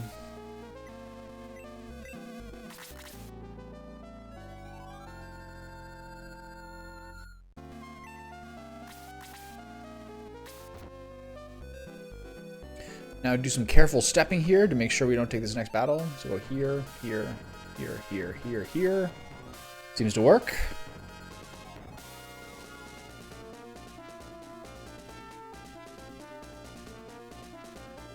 So I think what happens, right? No, yeah, never mind. Okay. Okay, let's try this again. Do not put Andy on the left side. Duly noted.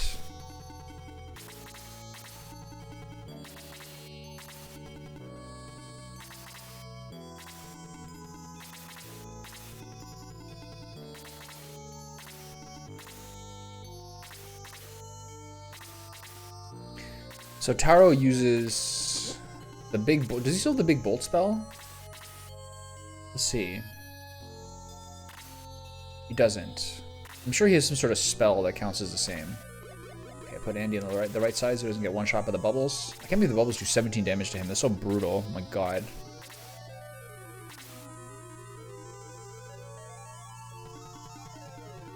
Someone with a high health pool needs to be on the left side to tank that first shot. Okay, these guys are getting... It's a good range in terms of how close they're getting to me without having to, like, really overextend.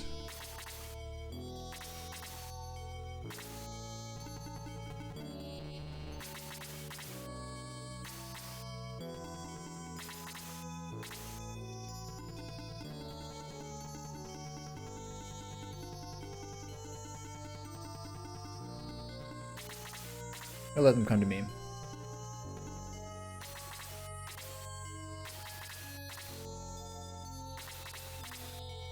See how this goes. I'm worried about that gargoyle coming as well. That's a lot of guys to take me at once. He's going for Thermos, that's fine. Pretty big, I think he's the highest health pool, doesn't he? Poisoned, I don't like that. I'm going to try to get that poison off immediately. Okay. He's getting Jaha, which is not the worst thing ever. 15. Kiwi takes extra. I guess because it's kind of considered as cold. Okay, so I'm going to keep Thermos inside this area. You take a little bit of poison damage, but it's going to be fine. Ugh. I'm not too worried about this. 4 damage is a lot. He almost takes 5. He's almost at 50 health. I like that they round down, not up. Okay. We're in a little bit of the shit here. There we go. If that gargoyle, if this northern gargoyle rushes down, yeah. We are under siege. Good dodge. That helps a lot. Okay, so the Soul Sour has very, very high defense, so we have to try to rush this guy down where we can. Bloop, bloop, bloop, bloop, bloop, bloop. Okay. Good dodge. Oh my god, I love it.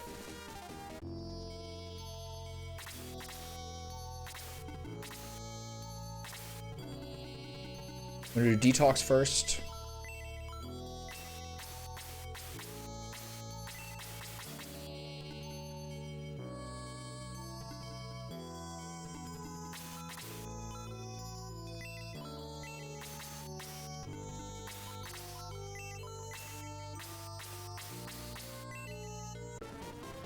Just to head off how much damage it'll take total.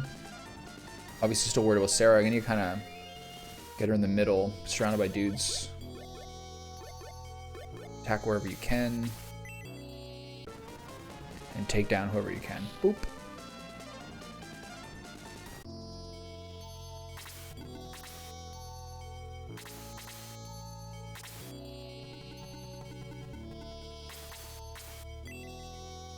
Okay, we got 3 different guys we're attacking at the same time. I think actually maybe 4. Yeah. So we got a nice little double shot here. Take this opportunity. I like that Kazin can actually do like, can just basically spam Blaze too. Good health pool. MP pool, I mean. It's good. Kazin became 20 HP by 1, MP by 2, attack by 1, defense by 1, agility by 1. Kazin learned the new spell what? What did he learn? Soul? Okay, so he's freeze now. There's the only real difference. So the main thing here is that the game basically has at the same pace of levels, where you are more or less prompted to promote basically after creeds. I suspect that'll still be the case. So we'll see how this goes. Who can I attack here? Who's here? Andy's there, okay. So keep tagging them up. Hit whoever you can. It's almost this first little invasion. We hold this off without losing anyone. We're in good shape for Taro. No defense with Luke there. That's no great. Okay, so keep fighting the guy who you can take out. Ugh, brutal. Well, you dodge one, you get dodged. So it goes. Okay, so I wonder whether I should help them. I think I will still keep trying to take this guy out. She might actually be able to kill this guy here. She's very high yield. Nice. God, she's so good. I love it. What could be better than a Centaur Archer? As long as her stats work. Okay, what's he doing? Going for Slade? He's probably going to do over half his health here. Oh, he's doing none of his health. I like that. I like that a lot.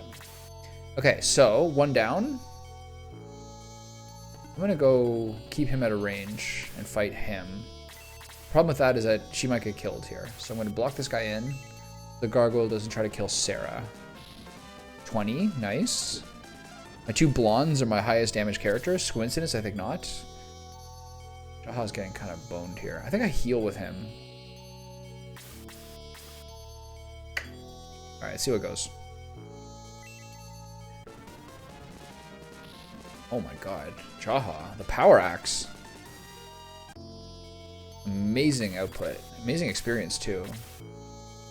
Okay, what's going on now? So they're gonna hit him. So both these guys hit him. He's in a spot. Oh, he's good actually. Chester is pretty tanky. Uh oh. Never mind. Uh oh.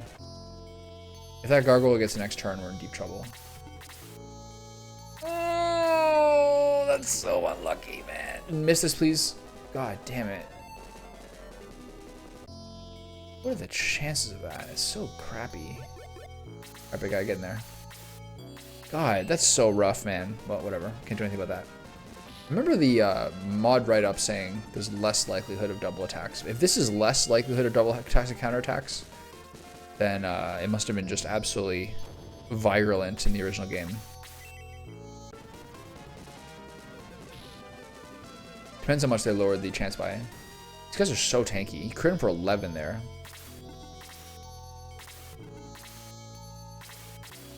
Chester took 5 hits there. Who gets the heal? Jaha gets the heal here. Ran, that's rough. Well, whatever.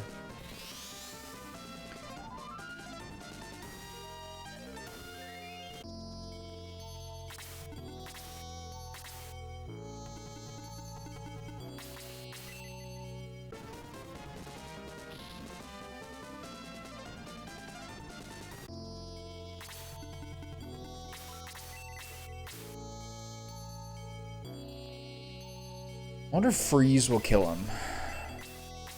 I know the Blaze 2... I know the Blaze 1 won't. I know the Blaze 2 will. But Freeze might do so much reduced damage. It might only hit for 7, so I'm just not going to risk it. Kazin's having a renaissance once he sort of hit like the 30 to 40 MP point, where he's much more useful.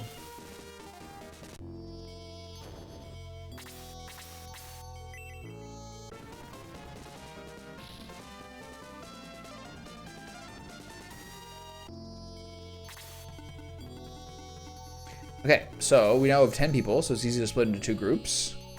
So the far right 5. Okay, see how this goes. The Bubble Breath is high damage, but it is set damage. So it is technically, in some ways, almost preferable to not get crit to death or double attacked with it. Who's over here? The Mage. The Mage is Blaze, right? Okay, so Andy goes this way.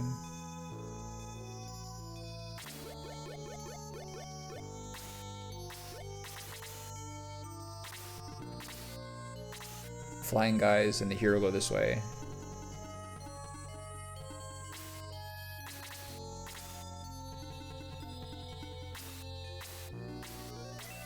I'm not gonna give Maid that kill. She's enough. She'll be fine.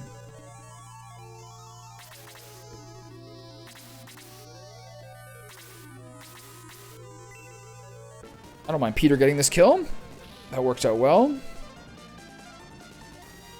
Level 20 HP by 1, attack by 2, defense by 1, agility by 1. So if I recall correctly, this game has level 25 as the pre-promotion cap and level 30 is the post-promotion cap. So it takes away some of the guesswork of like what level you're going to try to promote people for. Like I believe you can promote at 20, but it's just too early. Like the weapons don't even demand it. Okay, who needs help here? Slade, Thermos. Slade and Thermos, right? I'm gonna do Slade.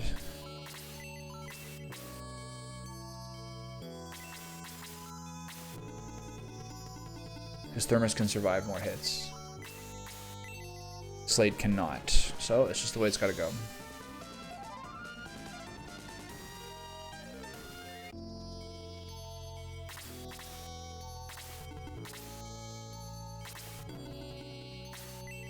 Now he needs it. Clunk. Alright, whatever. It's not the worst thing.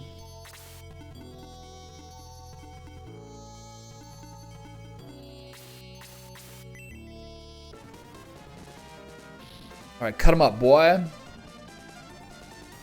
HP by 1, attack by 2, defense by 1, agility by 1. Love it. Okay, so flying guy goes over here because it'll help it'll help tag the mage. I really like his outfit. I think Luke's character design looks great. Kazan will take to the left side. I don't think I need to do a Blaze 2 here. This guy's gonna get killed regardless.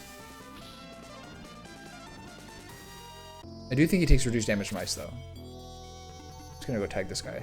Oh, whatever. Stay safe. The problem with staying safe is that we're kind of in a ball here. She's enough health that this should be fine. It's not like the mage is gonna be that much of a risk, and she just does so much damage that she might even be able to one-shot this guy here if she gets a second attack. No, okay, whatever. Okay, Jaha, give him a clunk. And a boy.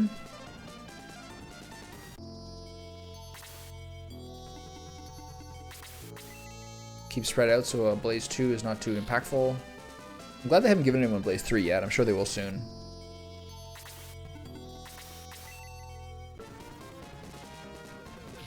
Then I'll send Sarah with Thermos. Nice.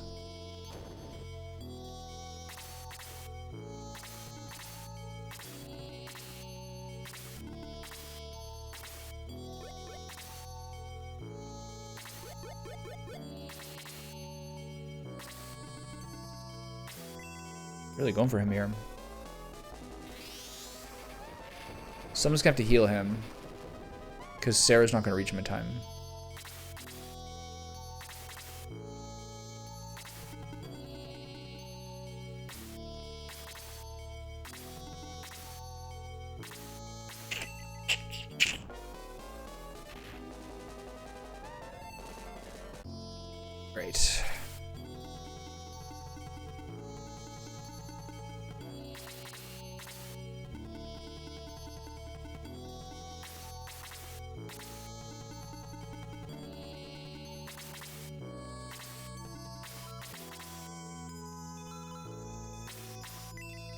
How much does the healing drop heal for? I think it's 25, right?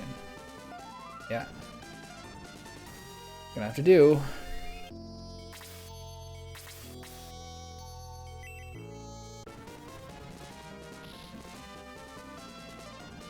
Okay, and the major threat is over. And then Mei should be able to finish off the mage.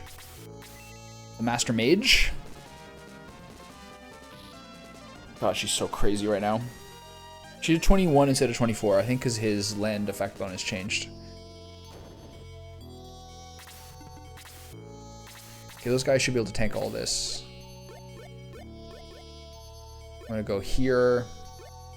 That way Luke and Jaha can hit the other guy. Andy's leveling up pretty well. Nothing crazy. He's a little behind due to his range. But we got a good squad over on the left side here that should be able to tank this up without really being in a danger of being like... Might actually send Sarah to the left side now, because there's not much more on the right side to do, right? What's up, buddy? How are you? What is today's challenge in your world? So there's nothing left on the right side, right? He's still stunned. Wow, it's a 3-turn stun. It's crazy. Oop. Jaha's all stunned. These golems are whooping my ass. Okay, I'm gonna ignore him and try to cut down this arrow launcher. The arrow launcher is higher attack than the golem, right? 38 and 38, same. Okay. Can't reach him. I try to de-soul this guy. See if it works.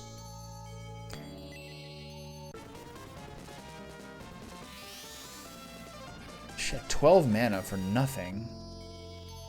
Oh.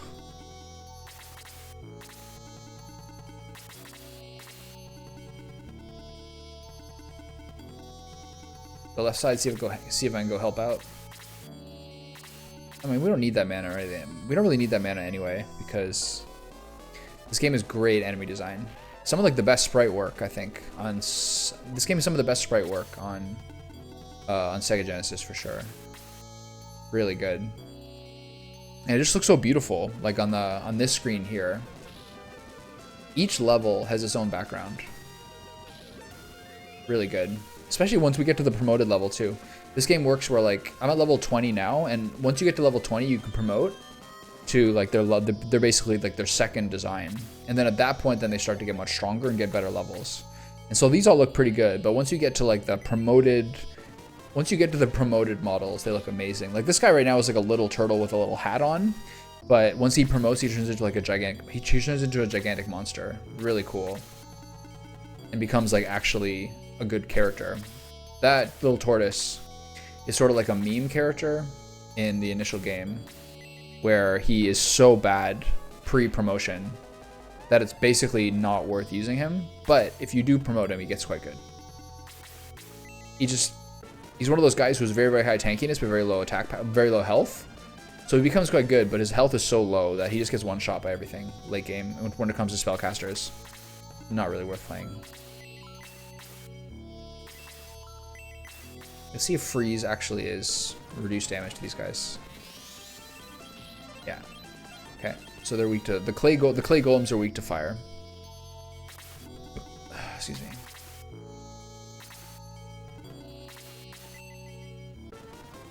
What are you doing today? What's on the docket? 40 XP for Jaha, HP by 1, attack by 1, defense by 2, agility by 1. Good level for him. Nice. As long as you get one of them plus 2, you're looking pretty.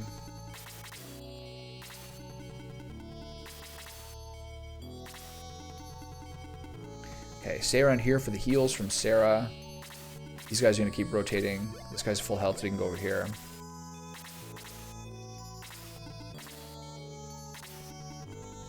She's got several people she needs to heal here, so let's start with him, I guess, because his turn's coming up more soon.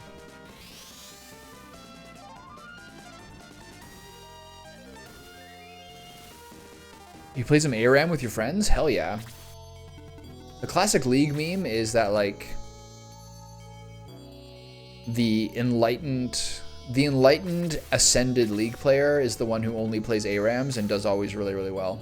And is like left the world of stress behind them. I've never become that person.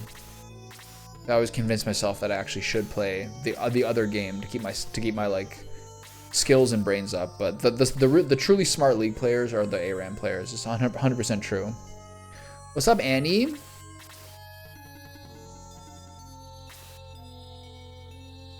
How's my mobile friend? My high agency driver's license equipped friend.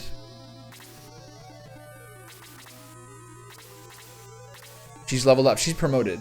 In this game, when you hit level 20, you can promote yourself to your upper form. You, this week, hit level 20, and now you can be promoted. You now have unlocked car equipment.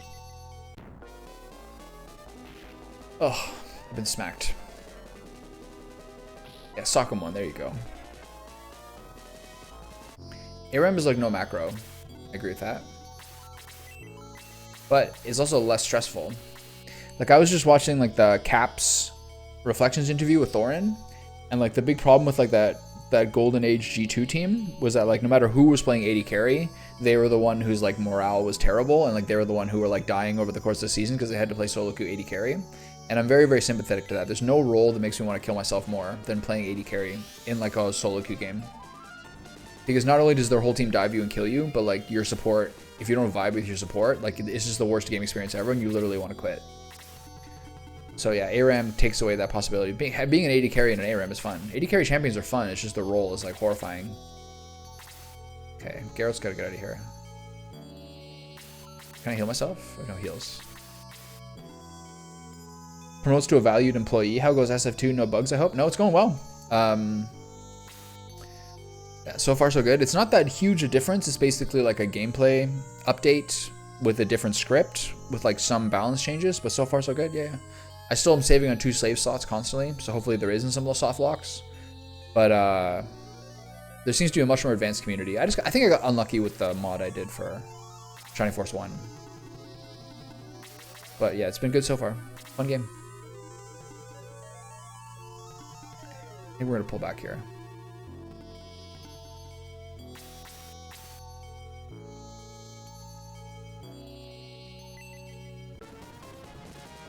ADC is really team reliant. Caps was saying, oh my gosh, she does so much damage.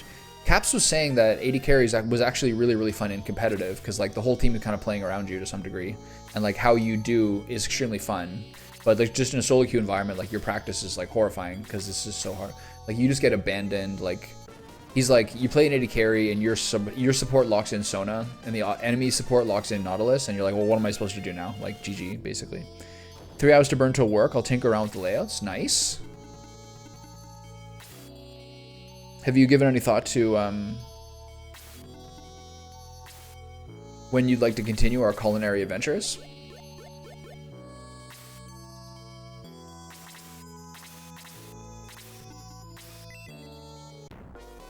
ADC is really team reliant. It's the opposite role of jungle.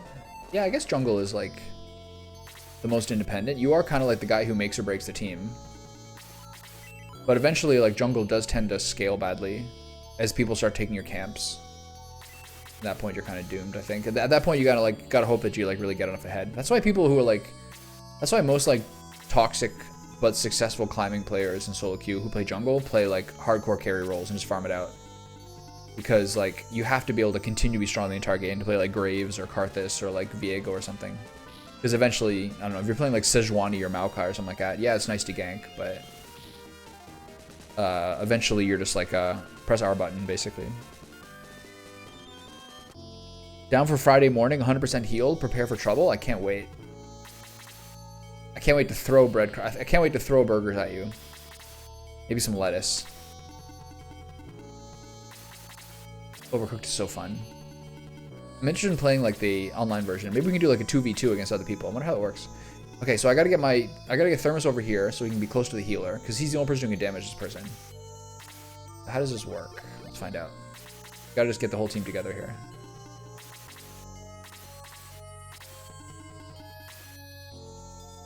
You can't wait to push me off the edge, technically. Get ready for some emotes. Get ready for some OG gosh golly emotes. It's gonna be so fun. I wonder how many worlds there are. We finished world 3, right? Yeah. I think we did. Okay, so the gimmick of this guy is that he only attacks one person.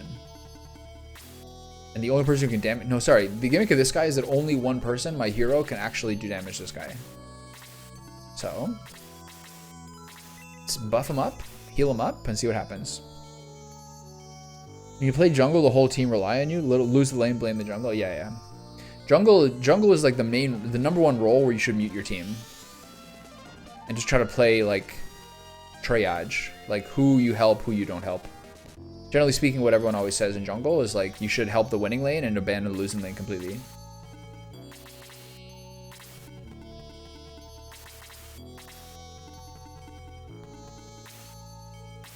And just kind of, like, make a value judgment of whether they're going to, like, AFK the game or not, which you don't want. Okay, so let's see how this goes. 61 health. This is a cool boss. Look how big this guy is. Okay, 14. So 14, 33, 19. So I have to hit him 49. What's his health at? He's at 47? So 47, 33, 19, 5. So I have to hit him 5 times. Okay. The other thing is, like, it's kind of a good idea to get some other characters around him. Because if he does the AoE attack, it hits everybody, but it means that he hits your main character for less damage. So generally speaking, if he uses the sword attack on one guy, he will do more damage to your hero over time. So I'm going to try that. I'm going to put 1 or 2 people nearby. Oh, that's not good. Oh, he only did 6. Okay. He seems like his normal attack doesn't do very much damage. What's he doing? He's doing the normal attack on Thermos. He does 17. Okay, I got to back up and heal then.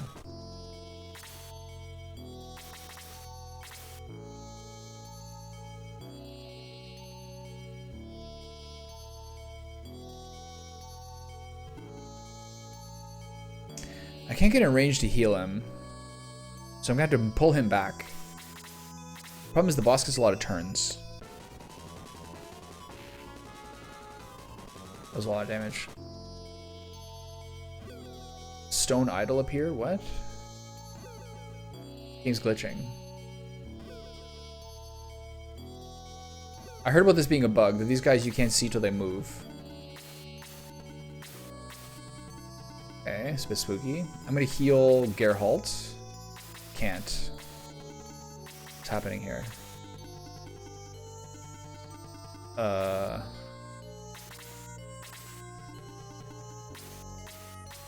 Okay, can I click on these guys? 43, 38, they have bolts. They have 20 HP. Okay, so I think 3 appeared, right? Okay, so this complicates things. You gotta keep these guys off him. Oh, they only did 1 damage. Oh my god. So I need magic on these guys. Okay, now they're showing up. Okay, do I have heals on this guy? Okay, this battle just got complicated.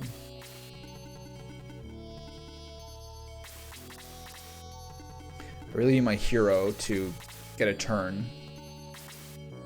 Oh, this is spooky. Fighting the Iron Golem in DS1. I don't remember who you're talking about. Okay, she did 10 damage, so Luke is actually just weak. Oh my god, Mei is just absolutely the queen of the party. Insane.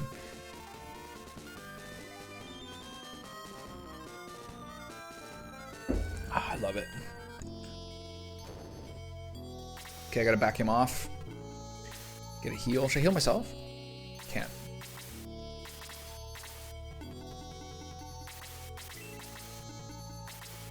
Okay, well, this is going to be pretty meticulous to make sure that Taro doesn't kill Thermos. I got to make sure other people use their healing items. Can't reach anyone, that's good. Okay, let's go over here. That bolt spell is really spooky. So he got his 2 turns. Do I have a healing item on her? I have a healing drop. I'm just going to use the healing drop. That puts him to 41, which is good. Good enough. He goes in for a hit and comes back out. Oof. Okay, how much damage is this going to do? Not bad. That, oh, the stun is great. Not great, though.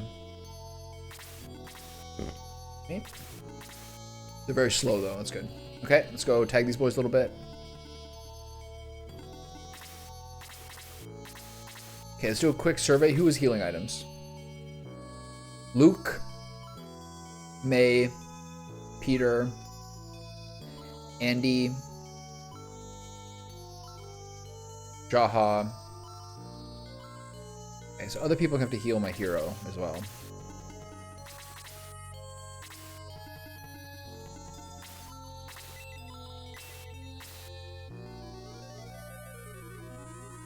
I wonder if this is gonna kill him. Oh, good morning. Oh, that did 3 damage. That's so bad. I wonder if freeze does more. Remember the boss in Sen's Fortress?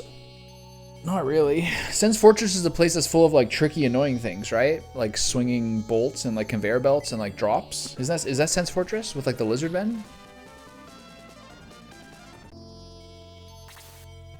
So Josie, what is today's hot cocoa bring you? Are you putting anything special in it?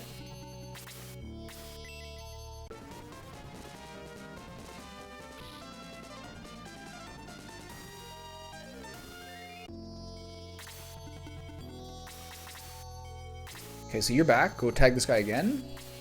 Okay, so we gotta do 5 hits. Gotta pray don't miss any. 13 is a little worse, but it just shouldn't really change how many attacks he takes here. Okay, back up so I don't get hit by bolts. He's about to smash me, which I don't appreciate. 7 AM hot chocolate. That's fancy. I like that a lot. He gets a double turn, which means I instantly have to slink away like a coward. Okay, so he might kill me here. Actually, this boss is really annoying. Okay, is Peter stunned? I have to go over here and heal him. And risk getting 1 shot. But I just have to do this. Because he gets 2 turns every time, which means even now, he's not healed enough for me to get through this. Did you put the hot chocolate in the Cheerios? Hot chocolate is basically the same as milk. Okay, this is the first time I've ever seen the bolt spell in this game. Peter being stunned is a devastating scenario, and I think both these guys are dead, and I might actually lose this battle. Oh my god. It crit him for just enough to kill him. They're both dead. This is a disaster. Okay, so the people who have healing spells have to just get on my hero and keep healing him. Do you have a healing spell? You do. You gotta use it on him. So we're all in on Thermos, just getting like super funneled here.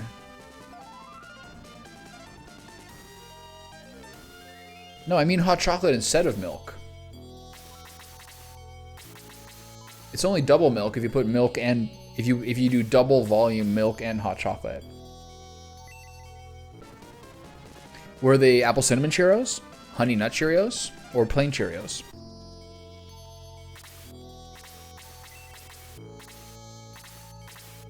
Okay, we're in big trouble here.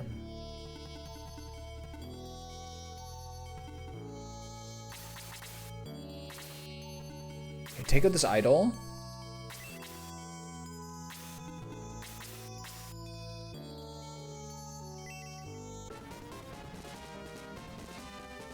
What about eggnog? If you had a high quality eggnog, would you replace the milk in your cereal with eggnog?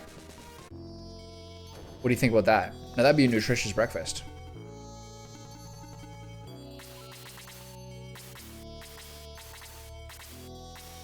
Okay, he's doing the AoE. How much does this do? 13, does the same. This is not good. If he does this twice, Sarah's dead too, and Jaha. Okay, I gotta keep attacking. Do I have a heal? Okay, we gotta do 3 more hits. Did he heal? No, he didn't. I cannot miss. Okay, I got 2 more hits, so it's all in. It's an all in basically. Who still has a healing potion? He does. Okay, we're going all in here. He's not quite in range, so keep him out of the way, and he'll rush up next turn. Okay, so he kills Sarah, which is not great, but at least he didn't kill Jaha and Sarah. So we need to get item heals on Thermos with whomever has them. Luckily, these guys have short range. Who else has a healing item? Not you. You have one.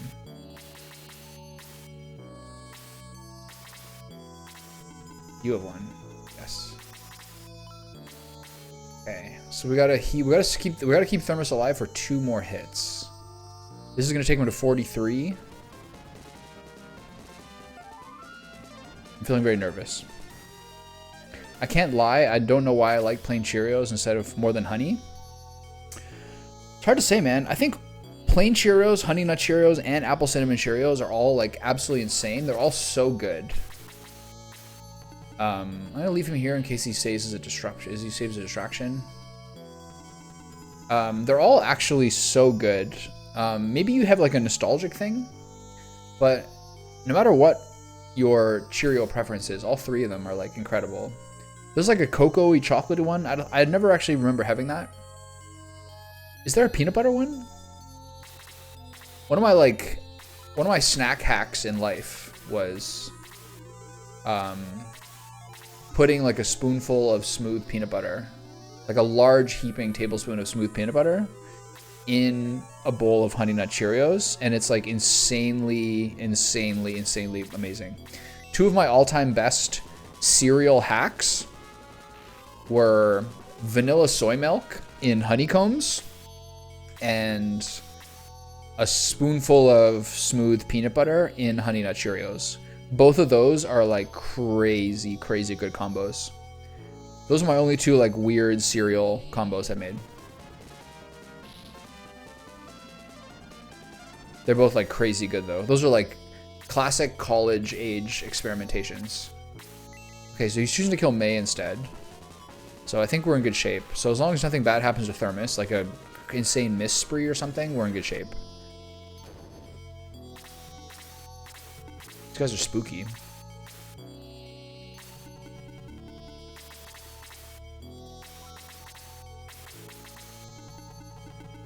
Can I kill one of these guys? Maybe one of them.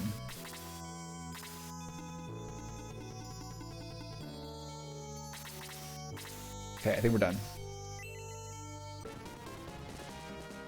Okay, nice. Okay, that went pretty well.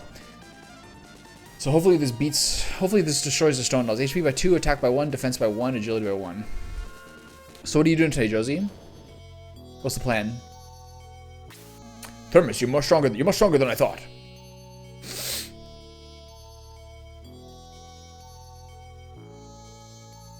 Okay, we finally have the caravan, which means I can start storing items. It's so good. It's so small. I'll just try to get inside.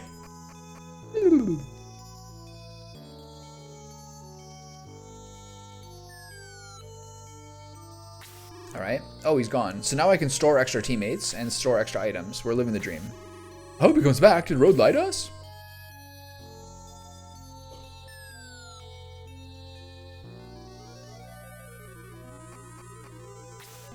I never lie.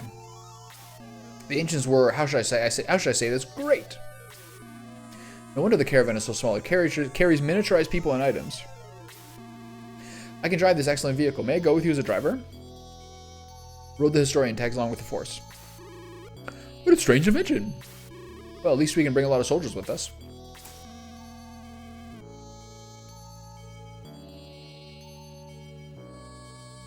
I'm at work till 4:30 and later today I'm playing Escapist 2 with a buddy.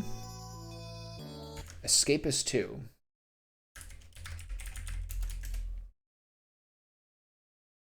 Strategy role-playing game developed by Moldy Tooth Studios and produced by Team 17. I've heard of Team 17. What else has Team 17 done? British video game developer.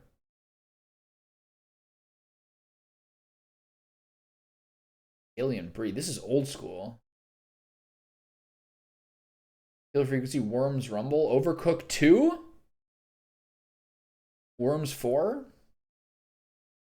Worms Crate. This is a lot of words. This is a lot of Worms games. They still make Alien Breed games? That's crazy. I didn't know that. That sounds good.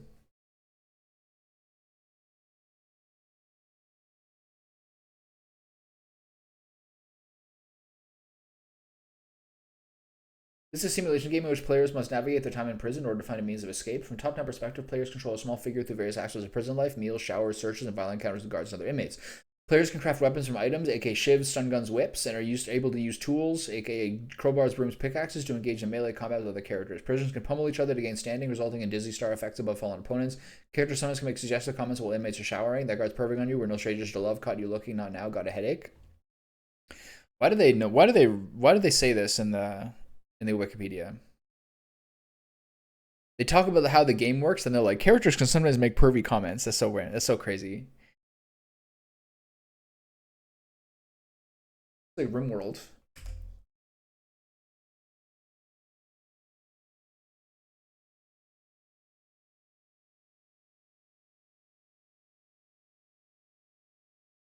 Airplane jail?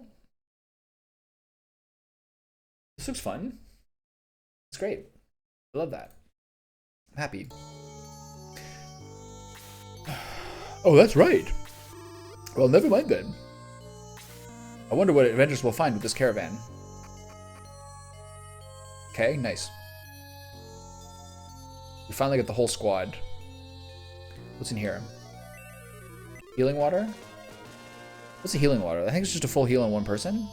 I don't think there's any of the chests here.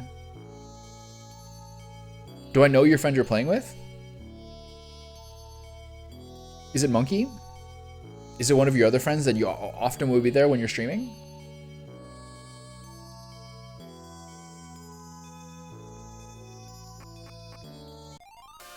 Okay. So now we go back to town and heal up. And then the game never explains this to you, but what you need to do is go up here and use the caravan to go over that rock.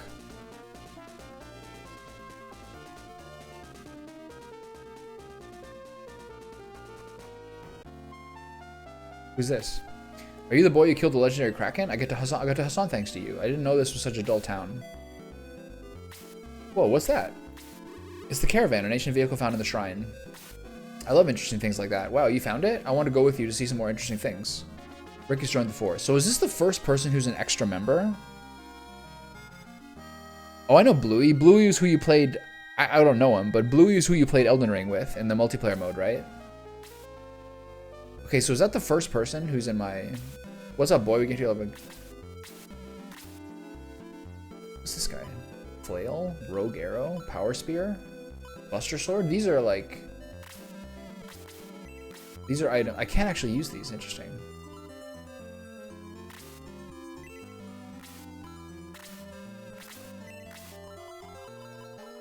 Nice. Okay, cool. So these are all viable upgrades. Power Spear. Chester can use this. Rogue Arrow. So Rick is actually in the party. It looks like. If they have a sword beside the name, I think that means they're equipable. So May can use this. What does Rick have? Rick has it already, okay. Flail and glove. These are things... There's no way people can use this, right? They can. Crazy. Okay, time to sell everything. So you definitely get rewarded for coming back here.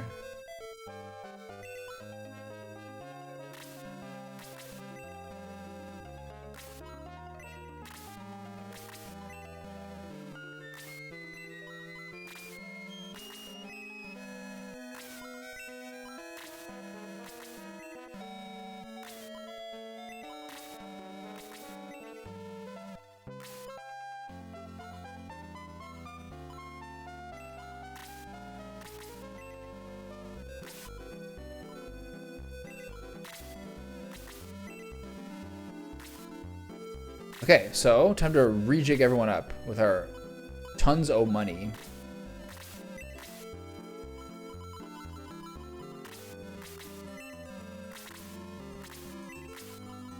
I feel like these are things that would not have been in the previous game, have been something that you could actually equip on your characters until they're promoted.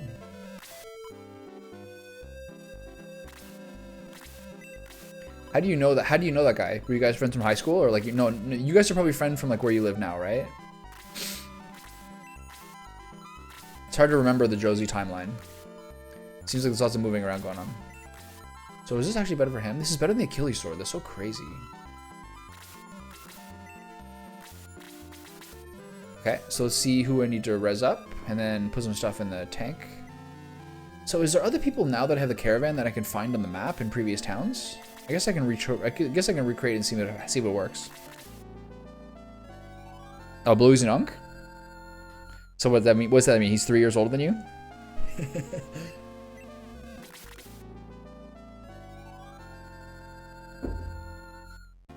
Oh, okay. What are your buddies?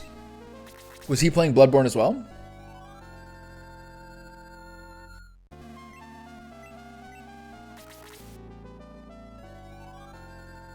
He's ancient. I can't believe he's alive still.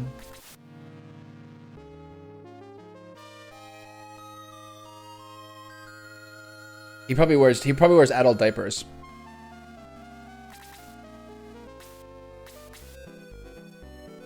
Okay, so anyone else in town?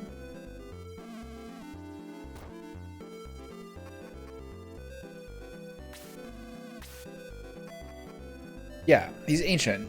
I can't believe he can get up in the morning.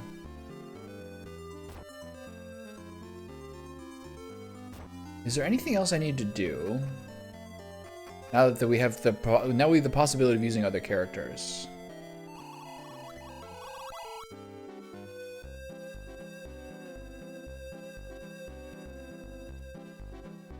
Are there other people I can pick up now? I'm gonna go back to the previous towns and see if anything opens up.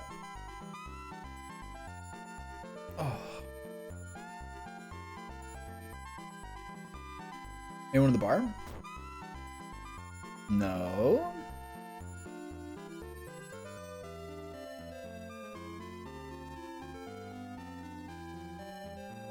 Okay, what's next? We leave, we stuff things in the caravan, get a new sword for the hero.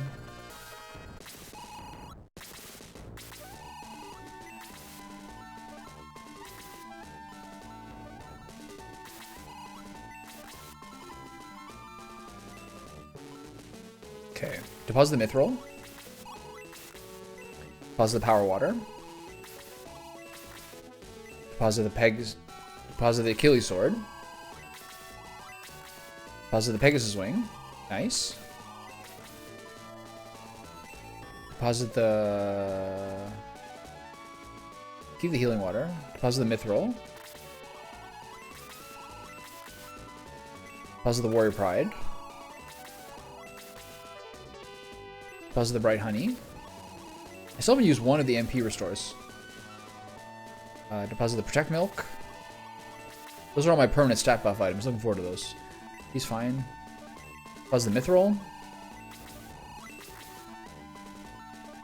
Deposit the steam engine. Deposit the mithril.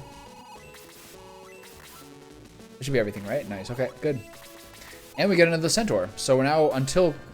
I'm not sure who we get as the next party member, but for now we're Gucci. Buster sword.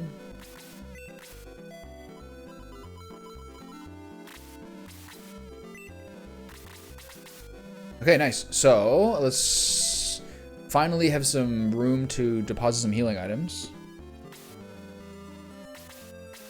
Okay, so we need some healing drops.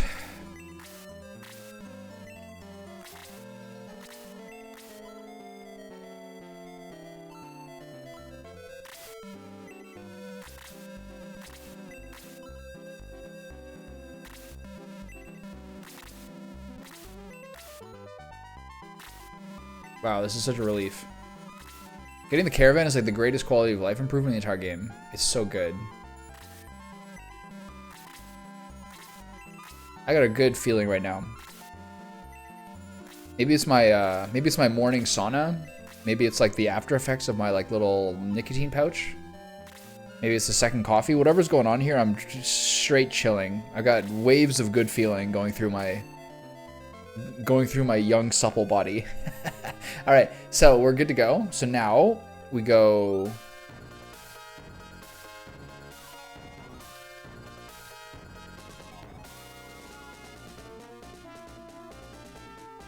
I'm just gonna take here back to New Grand Seal and see if there's anyone there I can get. And then we go on to Creeds. I think there's like some character you get like at the Harpy Pool. The Harpy Pool's on the way to Creeds, right? I gotta reset my teleport too. Hold on.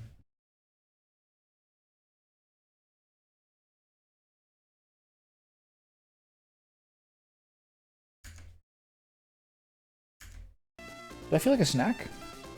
It's 220. There's the dwarf cave. Let's go back to New Grand Seal.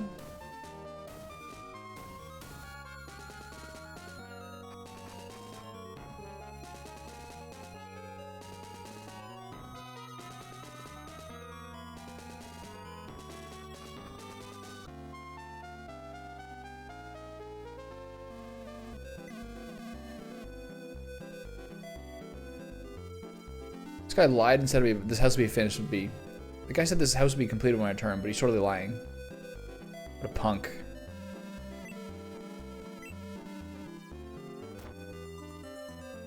So...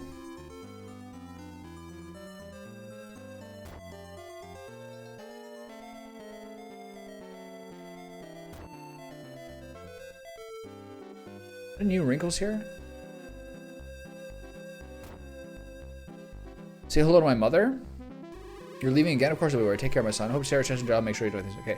So nothing's really different here.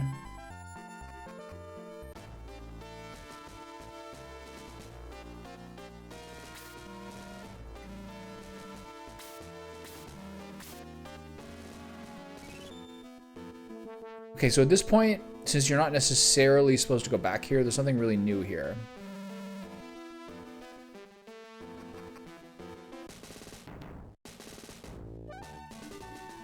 What's up, boys? I've never talked to these people. Kazan's often teased me, but even if I act angry, I think he's funny. Winnie, oh, I love going to battle. Don't worry, buddy. I'll always watch your back. Sir Howell's teachings are very helpful. Strategy was his cup of tea. Winnie's mounted archers when you can have a centaur. It's true. Phoenix don't need a priest. We can revive our Thilv. Speaking tires me. Fighting tires me. I'm tired. Fair enough, pal. Me too. I'm like a shadow of the night. Silent and deadly. We centaurs were the main fighters in a battle. We're awesome. I love swooping in for the kill. Those who are truly strong like me don't need weapons. Okay, so we're good. Nothing new, nothing new under the sun here. So, Astrals in both places. And then we now go. Something else here. I don't think I need to go to Yeel. Or, no, sorry, Ribble. I don't think there's anything there. I can't think of any characters that could have showed up there. So we just move on and go through the fairy cave, the dwarf cave and everything. Alright, cool. Good to check.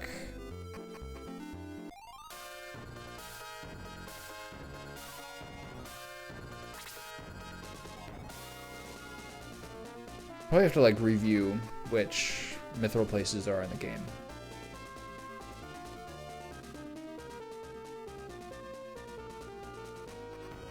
There's a battle coming here on the left. I think I forgot to save. One of us went to look for the fairy. I hope he's alright. Cold. I'm so cold. Found the dry stone. That opens up the fairy village. We came from Grens to look for mithril. Oops. Oh, that's crazy. Relax, buddy. Recent earthquakes have buried the tunnel. My friend here is sick, and we can't dig out the tunnel without him. Okay, nothing else here. So we'll put the dry stone in the caravan, and then go do this next little dinky battle. I think I got addiction where when I listen to Tyler, Creator, what do I do? Constantly listen to the same damn albums. You should just enjoy this period, because later on, you're going to realize you haven't listened to it in forever. But I know the feeling, like, you're getting everything you can out of that album, you know? Eventually, you'll, like, not listen to it anymore. And then someday you'll, like, look back at this time and, like, remember it fondly, you know? So you just spam it until you've, like... Just spam it until you're running on fumes. Let's get a save slot here. Alright, so... Cross over here. Go to the Dwarf Village. Fairy Village. There's some good loot here, if I remember how to get to it. This is a great song. It doesn't matter if this is a new one. It's just the one that makes you feel something, you know? It's good.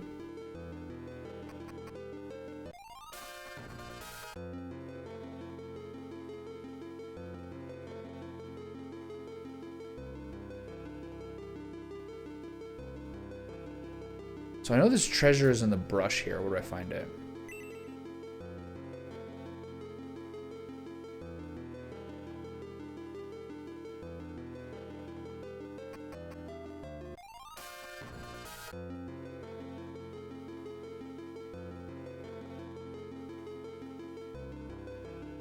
I think, like, if we revisit this in a couple of months, you might have some new ones. Even if you don't, I mean, it just means it's doing it for you. It's good, man.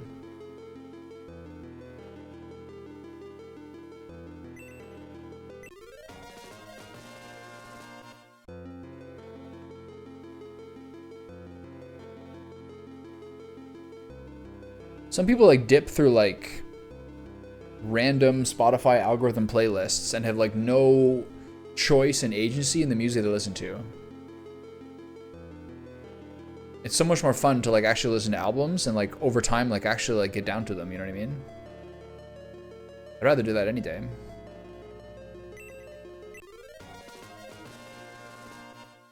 It's better than just, like, letting other people and, like, actual, like, machine learning determine what music and, like, what stimulus goes into your brain. If you're, like, if that's the thing that's, like, getting you going and it's, like, getting you through your work time, you're gonna remember, you'll remember that fondly, honestly. It's good, man. But sometimes the opposite argument is Erlich is out. He went to find the fairy to help a sick dwarf. Force to the west is very dangerous. But at the same time, maybe you're, like, going for, like, the safe thing over the new thing. So maybe you'll find, I know you'll, if you try, you'll find some other stuff you like too. So this is all whether you're, whatever you're, like, comfortable with.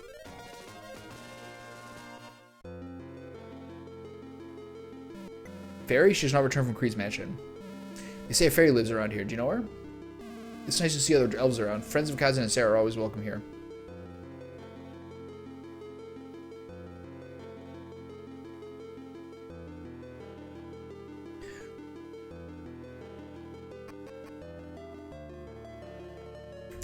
When did Kendrick's new album come out?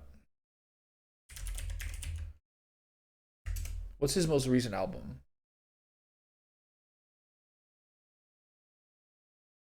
GNX?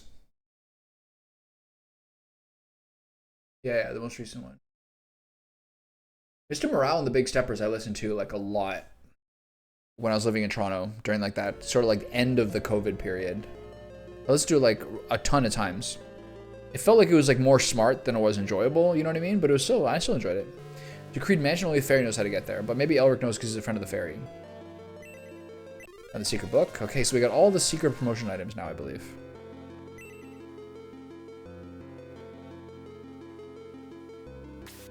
This is a good song. What are your favorite Kendrick albums?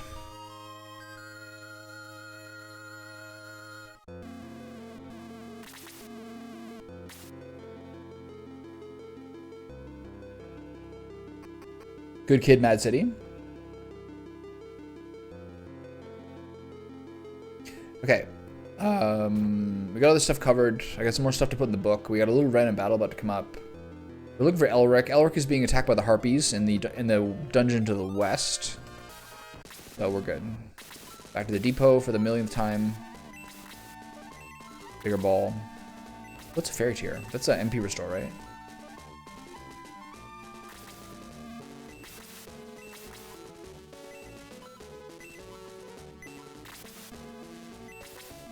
Is it, right? Okay, so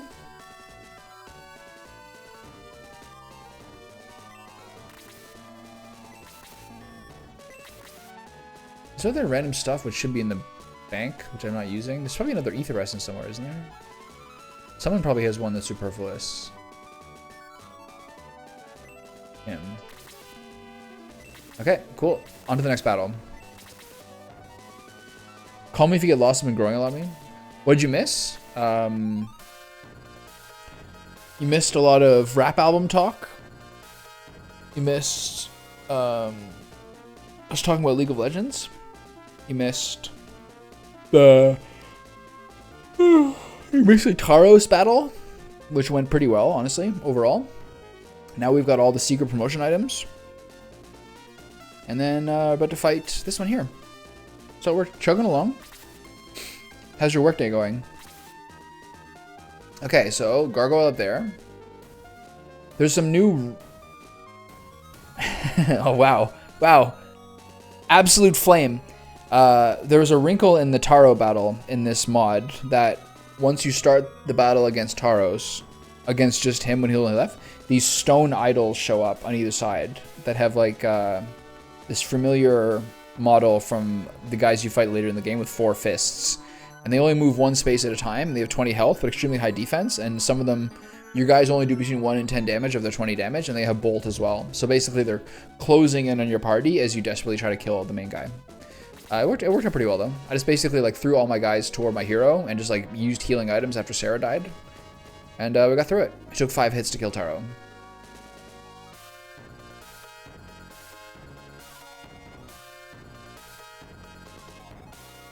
Look at this big fatty. First orc. Nice. Orcs, high priests, heal 3, blast 2. I don't like that. That's the first people who've healed 3 so far.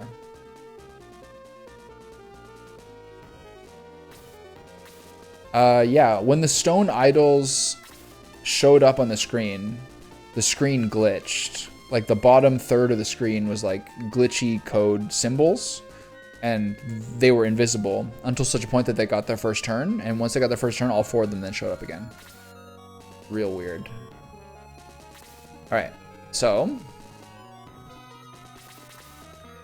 we now have a full party for the first time. Now that we got Ricky Boy. So now I guess Elric is probably the first person you get who you can replace.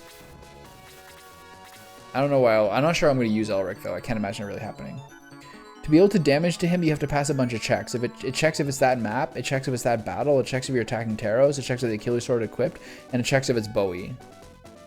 That's crazy. I guess there's no way that Luke can equip the Achilles Sword, right? So I guess that's the reason it's more prone to glitches, is that there's so many like different codes of potential. I can't even talk right now. What am I doing? Different codes of potential? What am I saying?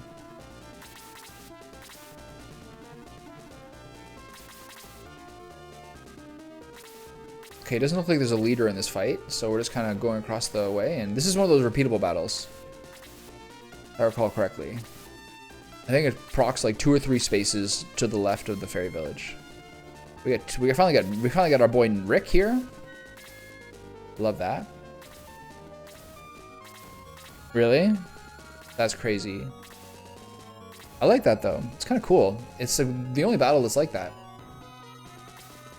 Thermus is the first person to 50 health, I think. How much does Chester have? Chester's 45, but he's 2 levels behind.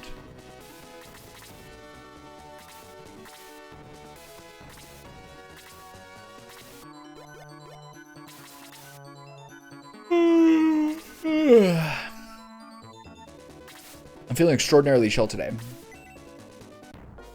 Luke is a little bit of a hindrance right now. 18. Sarah should get a turn soon. Yeah, she gets right into that heal. Everyone converge on the gargoyle, please. In the Japanese version, it's different. I've been told that only the first hit is needed from the sword, then everyone else can damage him. Interesting. I feel like I've seen that similar mechanic in other games.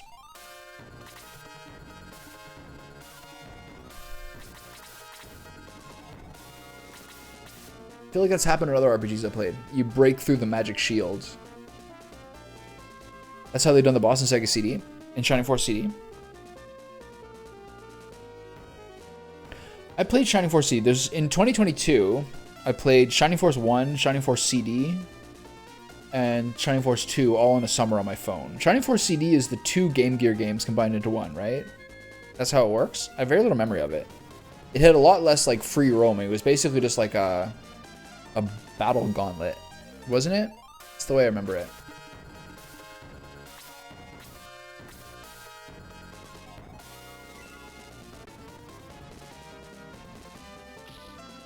Oh, Ricky Boy. Getting right into it. I like that.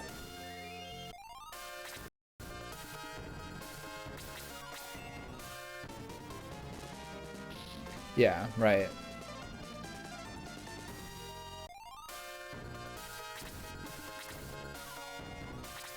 I think I heard about like another. Oh, she's 3 range attack now? Oh, GG. I'm not even using that. Mei is too overpowered. Final Conflict is Gaiden 3. That's also a handheld game.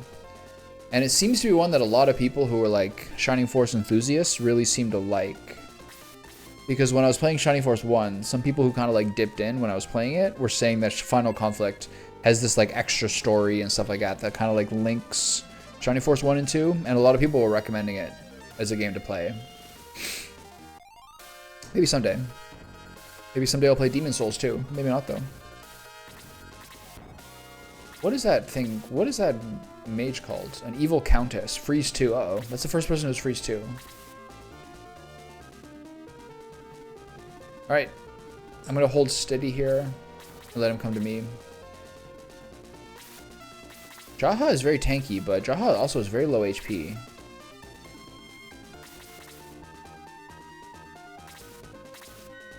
Characters in SF2 appear in Final Conflict. Yeah, I remember saying that. They're like, some of them are important to the story, aren't they? Ooh. Chester is stunned, but that's okay. This is not good. Please don't double attack. Okay. So he should be fine. I'm gonna go here to block that other guy from potentially making it to Kazin. Let's sweep out this Soul Sower. Oh, really? Interesting. It's a prequel, essentially, right? It probably was made by different people. Like, probably most of Camelot / Sonic Soft was had already left Sega at that point, right? Am I crazy? Okay, keep Kiwi away from the Soul Sower. I don't know if I can. Hopefully he doesn't get one tapped by that guy.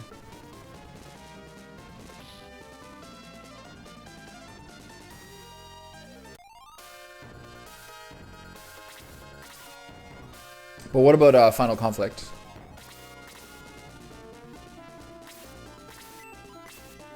Be curious to see whether different people made it. Great company. Hey, I have a question. I was asking this of someone yesterday, and I want to just double check. Is it in Shining Force 2? Do you lose stats upon promotion, or is that only Shining Force 1?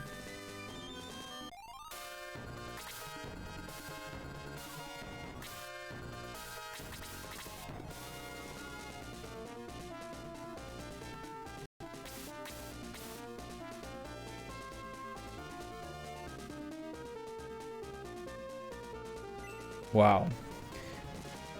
Imagine you use like the, whatever it's called, the pimento before promotion, and then you lose it. Oh my god. That's crazy. Everything else, is it nothing else you lose though? Okay. I've been saving my permanent items. I gave Thermos 1 Power Water, which was an excellent move. But I guess I'm going to keep it until I at least know what my permanent party is.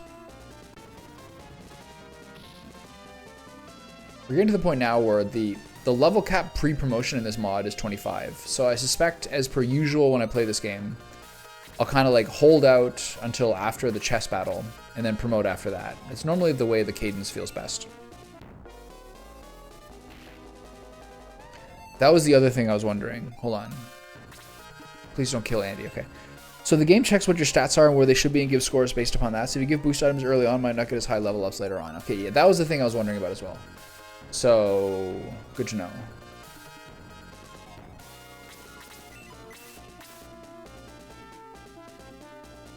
So, I think that's the best way to do it too, because at that point you also know what your final party is. So I will indeed do that. It's a funny way to do it. It's kind of like in Earthbound. It's kind of like when you play Earthbound and you get one insane level because your last like 4 levels were utter trash, and then you get one like mega level.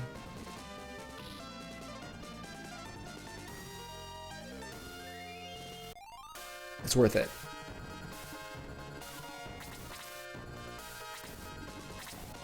Okay, good to know about that thing. So I'll wait till near the end of the game to use them. Oh, Peter.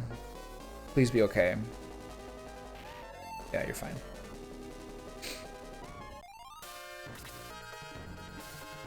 Alright, let's get some kills.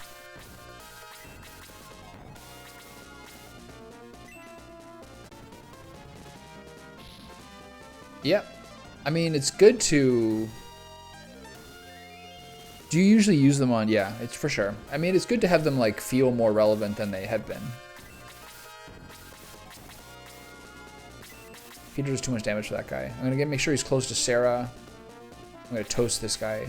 Hopefully I don't get killed. Yeah, it's a good call. I guess whenever whenever it calls to me, I'll use it. It's gonna hurt my min-maxing soul to use it if it's gonna affect my later levels. I'll tell you that right now. But yeah, that was the other. Oh my God, Andy, you're falling behind, bud. That was the other thing I was worried about. Is whether it kind of affects like your level caps, your growth. All right, it's good to know. Thank you, thank you. Okay, so Peter is the heal here currently, right? Yeah. Yeah, it shouldn't change too much. I've been pretty lucky. I used 2 items. I used the, actually no, I used the plus HP bread and the, I used the plus HP bread and I used the power water on the hero. Just give him a little boost because his defense is a little low in this mod. But now he feels very strong. He's got the highest attack of anyone. Him and May actually have the highest attack, followed by Peter at this point. Apparently in this mod, Peter is a little nerfed, but gets a range spell he can use about twice per battle. And then Geralt actually has the highest attack growth, which is good. That's the way it should be, honestly.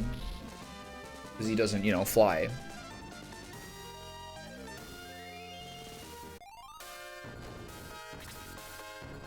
Okay, keep tagging these dudes.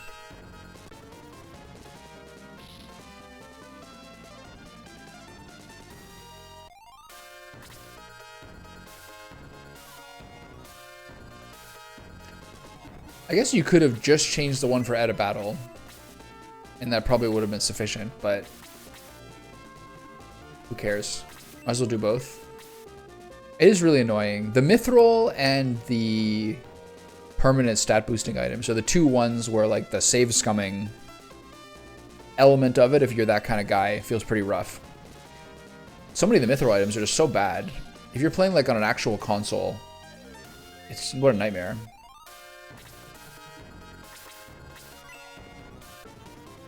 To get like the actual good weapons. Like let's say you give Mithril to like nearly every single person in a playthrough. Like sheesh, you're gonna get like, I don't know, maybe 2 or 3 of the one you actually want, and the rest you kind of just gotta suck it up. Or spend like a constant amount of time redoing it. Last time I played it, I was worrying about all these ways where you're like save stating and like wondering what like the tick rate and all these things are to like see if you can get a different one. I was doing so many like ridiculous obsessive behaviors to get the maximum Mithril items, like the best possible ones, but it's really, really punishing to do. It's very not fun. That's funny. That would trip me out if you're in battle and suddenly like a soul sower used a power water. I'd be frightened. Heavily, heavily frightened. Okay, that one pretty easy. Is anyone losing any health?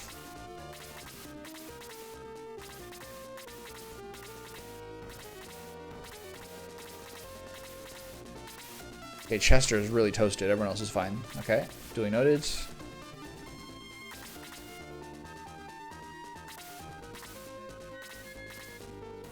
I think sometimes people do a challenge run of like Peter only runs, don't they? It's like possible to do.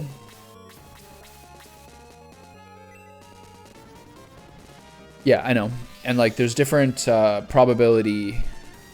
There's different probability levels for each one.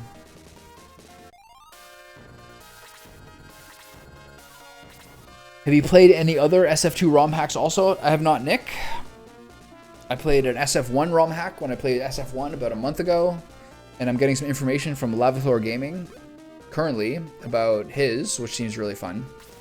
But when I was going through all like the ones I saw in 94 Central, this was the Return to Grands was the one that I felt like was closest to the gameplay experience I wanted. If first checks the first option, gets a random number between 1 and 16 if it gives you an item. If no, goes to check 2. Check 2 for counter sword is 1 and 8. If 1, you get it, else check 3. Check 3 is 1 and 4 if you get it, else critical sword. Oh my god, that's so complicated. So that's the reason it must be such a difficult check. So Levanter is the best one in this scenario, right? The check one, the highest attack or something.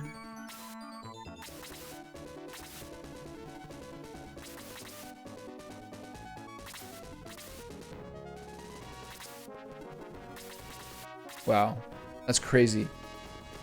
So you can just find that in the code, huh? That's how you figured out how that works?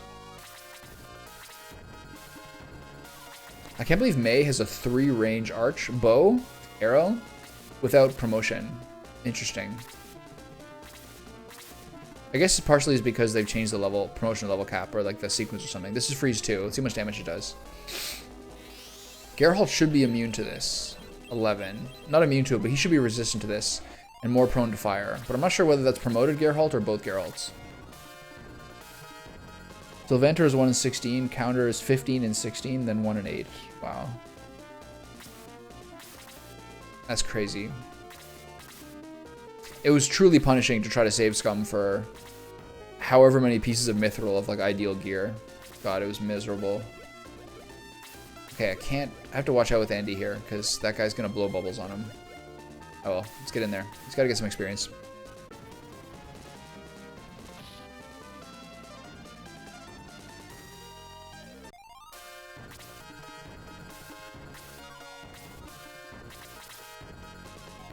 Yeah, Kiwi's falling behind a little bit. His offensive outputs is just a bit too weak.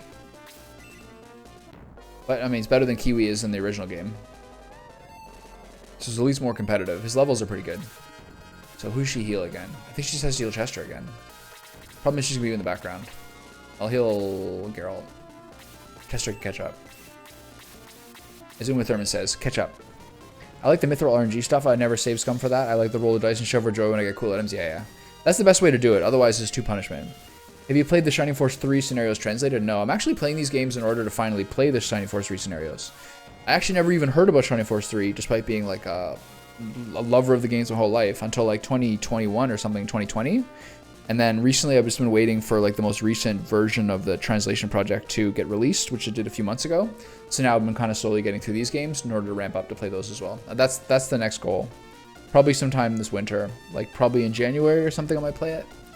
I'm going to play Shining Force 2 and then I'm going to play Half-Life 2. And then I'll probably play Shining Force 3 after that. Maybe I'll take one more game as a break between them. But yeah, I'm getting, that's the goal here, is to get to that. Do I want to desoul this guy? I'll try desoul again, see if it works.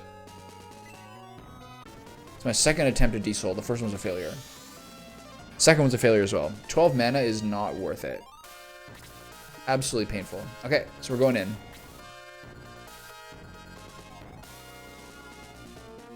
Nice.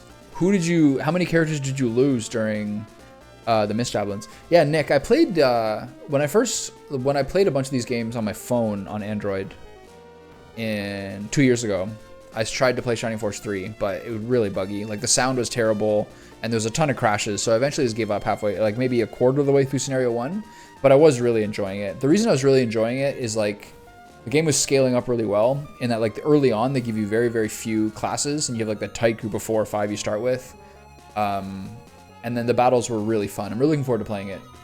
I'm not sure if I'm going to play all 3 scenarios in a row, but I probably will, just to keep the vibes going. But maybe I'm trying to, like, keep a basis of, like, hard strategy games, which are ultimately my favorite, and then something a little more, like, fast-paced once in a while. I'm not sure how well I'm hitting the balance, but it's going okay.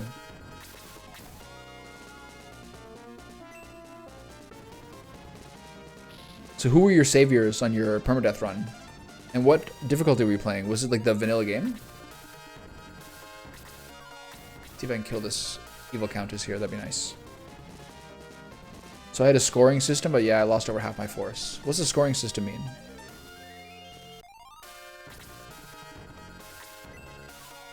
This guy's going right to my backline and hitting Sarah? Oh my god. She has a pendant on, which increases her movement at the cost of 5 defense. Oh wow, she died to poison. That's crazy. So you start with 100 points. Nick, what's your favorite of the Shining Force games?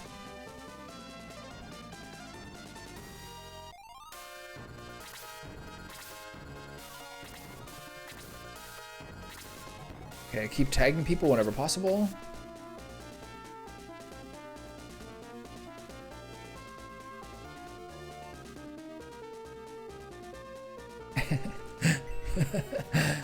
Every time you aggress, you lose 2 points. 1/50th?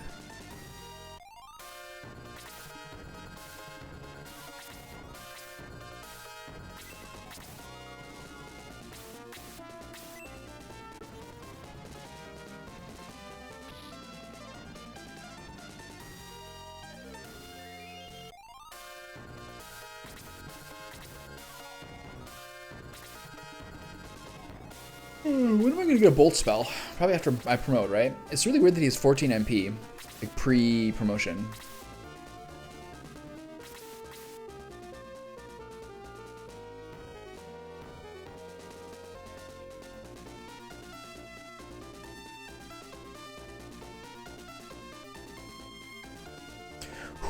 Lavathor, who does the story revive? You can't do the fairy battle and must leave random repeat battles. So like, on the random battles, like the one I just did on the way to Taro's shrine, you can do it the first time, but not other times. 44 is pretty good. You still have a lot of points like going over. I agree with you about Shining Force 1, honestly. Like, Shining Force 2 has a lot of, like, gameplay improvements, like the increase, like the bonus summons and having, like, an item depot. And generally speaking is, like, sort of like a improved game in a lot of ways. But Shining Force 1 has, like, a dark grittiness to it, which I really, really enjoy. Like, this game is cartoony, and the story is a little weaker, I think. Although it's a more fun game to play, for sure. But Shining Force 1, like, it actually has this like kind of like grim dark aesthetic, which I think is really fucking sick. So if it gives you the battle again, I have to aggress. Okay, yeah, that makes sense. So those are basically rules so that you don't grind. That and the fairy battle one. Okay, I know when I'm yapping too much and losing track of what my character's HP is, and I'm very much at that point right now. So let's get a evaluation of what we're doing here. I just gotta make sure Kiwi doesn't die. Chester is so low from the double round stun. Okay, let's get some kills on this guy if I can. I don't think he's gonna be able to kill him. He's really weak right now. He's actually kind of underleveled. Okay, that's good. Have I lost anyone? I don't think I have. Okay, I would have loved a level there on him, but can't win them all. Usually in this game, I wait till such a point that I just promote everyone at once, unilaterally. Okay, so who needs heals? Peter does, Sarah does, Chester does. Does anyone else?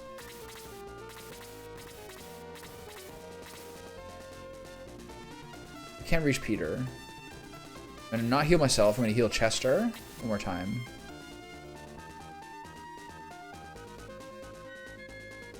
I'm not sure how to make it so you can share a link through OBS. Do you have an idea how to do that? Or do I have to go to like my actual Twitch settings to do it? Is there something I can press?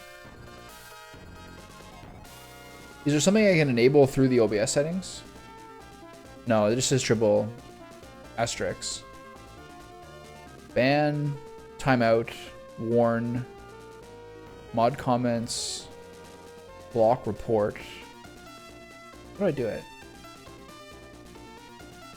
There's a command, but I forget it. What's the Twitch guy? I'd like to know that actually. Twitch command for temporarily allowing links. Is this a thing?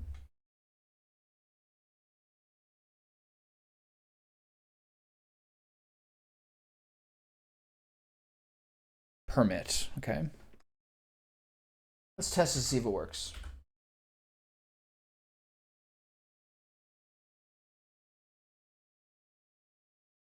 Underscore, right? Yeah. Be nice if that was like a right click thing I could do. See if that works. Try it out.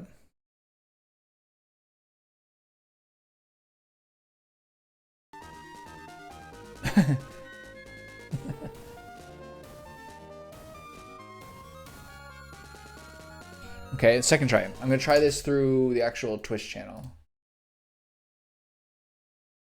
Bear with me.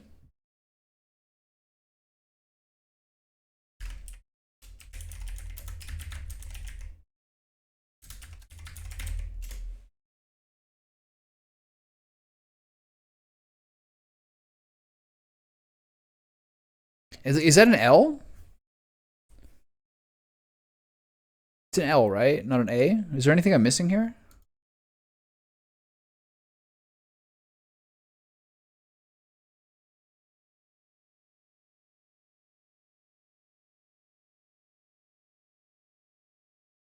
Weird. So maybe it's like, so, oh, it's through stream. Oh, it's because it's through stream elements. I'm not even using stream elements. Okay, never mind. So, lesson learned. Okay, so, chop this guy up.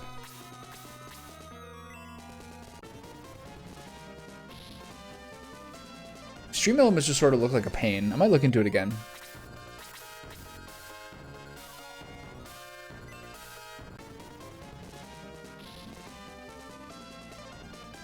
Stream elements and Streamlabs are things that people used a lot, right?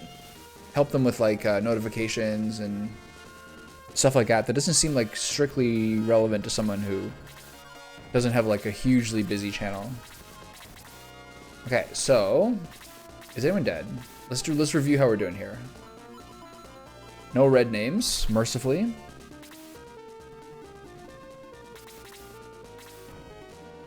I was saying this the other day, but like one thing I found annoying with some of the Shining Force 1 mods I did is that, actually with both of the Shining Force 1 mods I did, being the Brothers mod and also the CL mod, was I don't like that the mechanic of adding more random spawns or like unexpected spawns to a level to like have like a difficulty spike or to change the game up.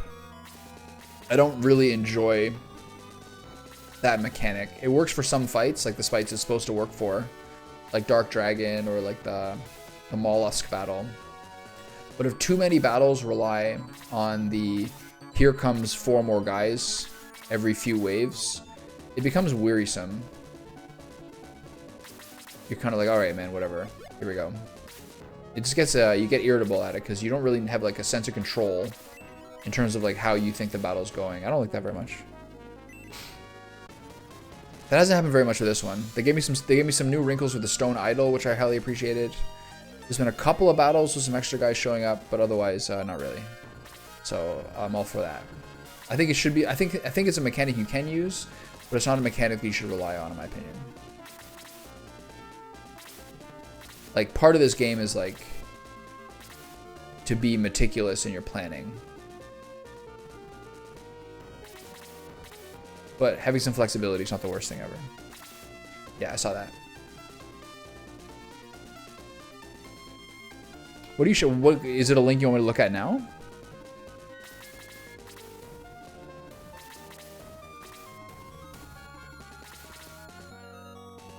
There's an orc up here. I'm getting flanked by a fatty. Mayday. All right, sure. Let me check it out.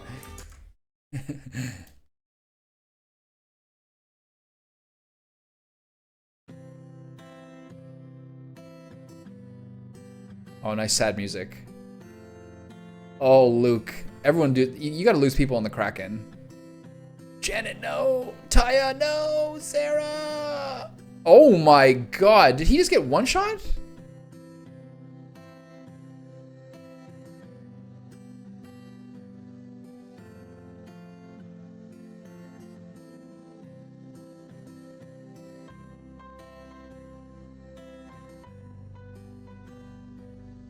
Oh my god, 3 on Xeon?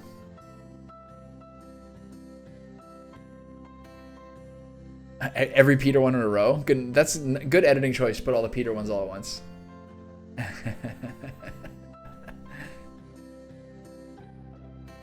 Rip.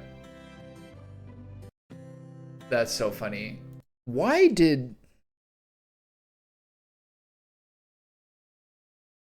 a single arrow do 54 damage to Freya on normal mode? What am I missing?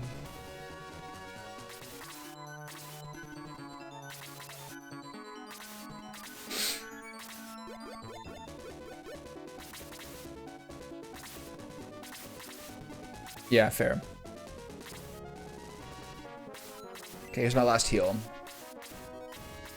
Sarah is so bad. It's crazy. Okay, I want to see if heal 2 actually heals for more than heal 1. This is the first time I can actually test it out. or whether it's just more range.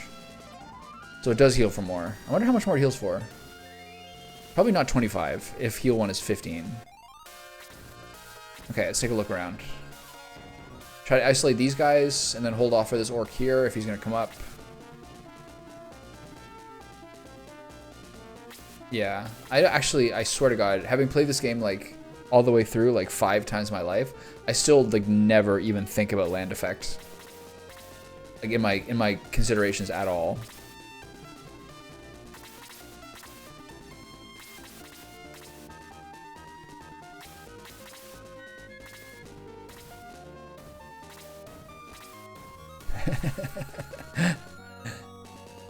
Poor guy. He's a rough rookie season. Tore his ACL in his first game, ended his career.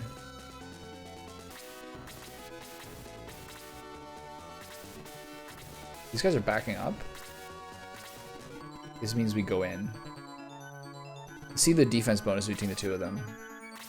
32 and 37. Okay, try to toast the monk if you can. Really?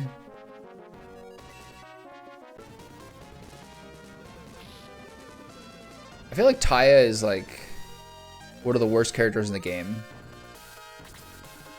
Like I feel like when I was reading last time a couple years ago, I was researching the game. Like her like HP growth and just overall stats are so unbelievably terrible. Is that true?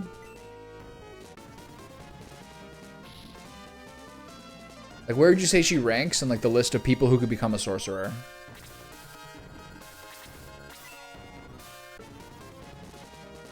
Yeah, I mean, yeah, so... Are those the only 3 people who can become sorcerers? Right? It must be, because the only other guy is Chaz, right? Okay, I got stunned. Stunned is so devastating this game, because I don't believe the antidote or anything like that can actually fix stun. And it lasts up to 3 full turns. Yeah. That is a cool thing about using a permadeath run, is that some of those people who are like the... You have an option... You get a character... What am I saying here? You get a character for each of the special promotion classes who are pre-promoted, who are generally weaker, but if you miss the items, they're the only way you get it. So giving you a chance to use those guys and then have like potentially like a stronger Creed style character in the background is actually a really cool tactical option. Tyrion is better as Wiz, but he learns his summons really quick. Higgins and Gien turn out to be super good. Higgins survived till the end. Why is Tyrion better as a wizard? I feel like it's different than what someone was saying 2 days ago.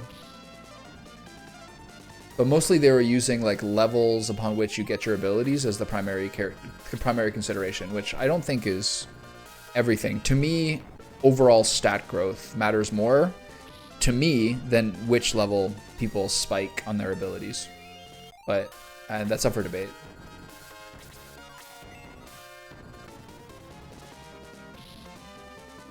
That's true. Tyrion has the best spells of any wizard, right? In terms of having... He has Blaze, Freeze, and Bolt, and something else, right? Tyrion has Blaze... Yeah, that's the perfect... It's the perfect 4 spells, right?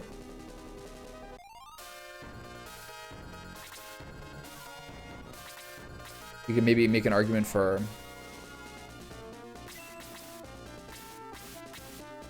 Soul being better than Sleep. Yeah, that was always the problem with Kazin. That's a good point, actually. I mean, it's been a while since I thought about it, but that is generally consideration. All sorcerers get the same spells. So Kazin's like absolutely abominable group of wizard spells he gets makes him a good argument to make him a sorcerer. Yeah. Yeah, again, I don't really care about that much. I tend to, maybe to a fault, I tend to think about like end of the game as my like considerations more than like how quickly they spike on good spells and then sort of fall off.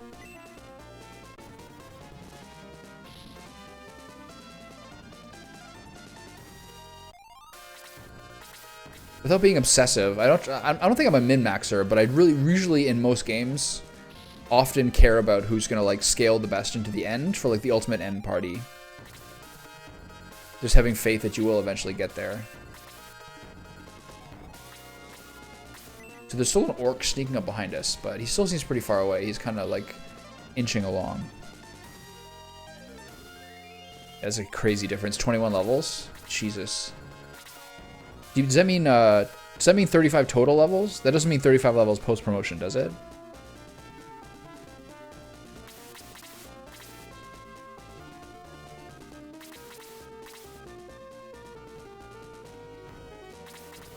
Okay, we're getting kind of juked by the forest here.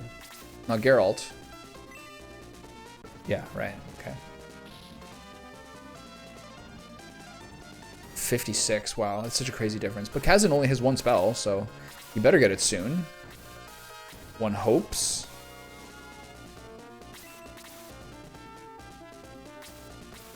I always love it when centaurs are on the power spear spike. It's always more annoying when the next best weapon is the lance. Because centaurs very rarely in this game have really like outstanding attack. So like when your lance is the prime weapon and you like have to use the... Let someone else get this level. When the lance is the primary weapon, you have to use the spear, and like you're throwing a spear for like 5 damage with Chester. It's like, man, this sucks. Like tickling everybody.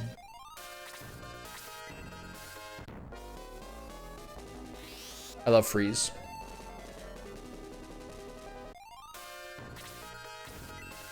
Okay, so we're doing a little XP inflation here by letting these guys heal themselves. How much? So okay, so heal 3 is for 32. So, oh god. Okay, so if heal 1 is 15 and heal 3 is 32, you have to expect that like heal 2 is probably between 22 and 35, 22 and 25.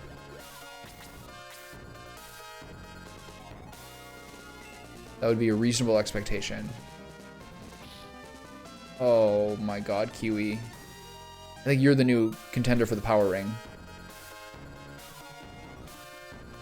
It's a terrible idea. She get killed by the soul sower. I don't care. She's not doing anything at this point. Get some XP, baby. Oh yeah, 2. Oh yeah, 2 more XP. You'll love to see it. I should just use items from her for a while. We got a little beatdown corner going on up here.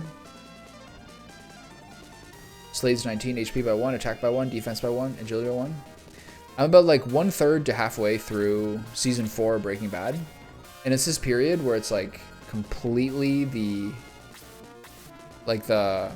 Hank and Marie and Walt and like Jesse stage. And like nothing really like super exciting is happening. But like I know good stuff is coming, so I'm like, okay, just let them build up. I watched a really long interview. I read a really long interview today while I was having breakfast with Vince Gilligan that came out like just after Better Call Saul ended. That's like him talking about those 2 series. It was really interesting. It was from the New Yorker, I think, from 2022. Came up because I saw a Twitter thread that was like, what writers didn't understand their own characters. And someone kind of talked about how Vince Gilligan had this idea of Walter White being like a good guy who like circumstances pushed to be bad through season 1 of Breaking Bad. And then his own like cast, his own crew and like his own like co-writers and everything like basically like opened his eyes to the fact that like Walter actually is like a very, very flawed, like fucked up person. And that's basically how they like judge the show. That's basically how they like transformed the show from season 2 onward, where you really see how egotistical and like totally dishonest Walter is.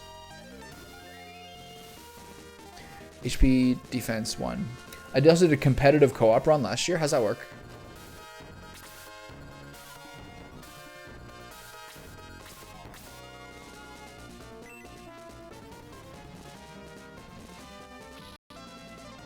Okay, like that.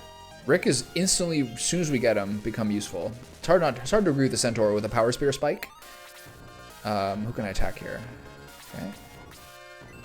So we're at the point now where we're kind of getting to a have and have not situation where people like Jaha and Kiwi are starting to feel a little useless. Sarah, despite being literally necessary, is feeling sort of useless.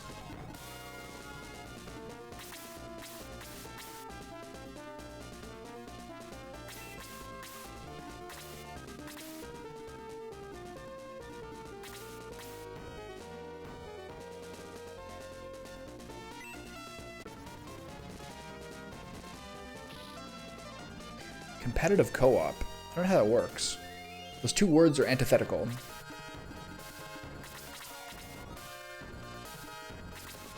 Okay, Jaha's kind of getting toasted here, but he should be keeping it. Yeah, my two tanks are taking damage but not giving damage. Oh, Wolf Pendant. I think the Wolf Pendant is plus attack minus agility. This game has pendants that are plus one stat and minus another, because there's actually no running ring in this game.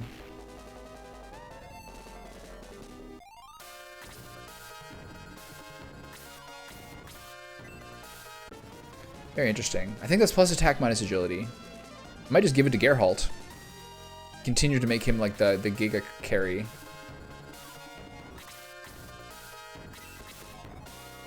Hi, Sarah, get in there.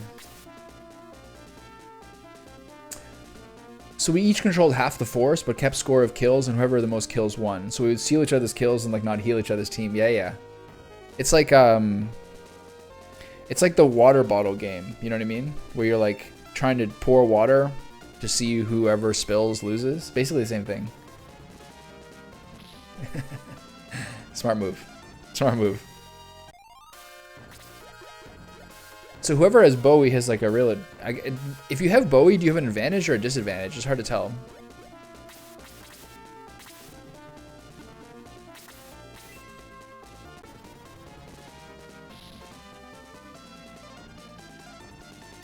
I guess you control your own destiny. I guess you control your own destiny if you have him. I am like literally paying like 40% attention to this battle. Okay, yeah.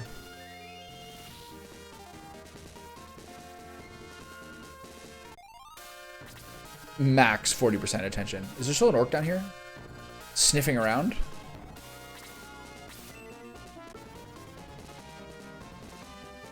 Okay, there we go.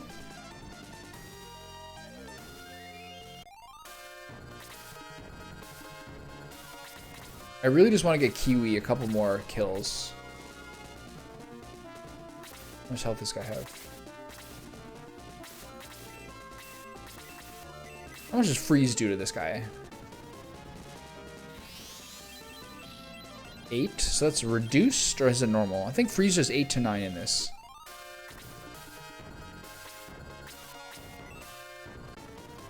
Okay, we're kind of coasting right now. It's not really too hard. The Kraken battle in Taro had some wrinkles to it, but this, generally speaking, it makes sense. It's not a difficult battle. RIP Sarah. Sacrificing her life for 2 to 4 extra XP.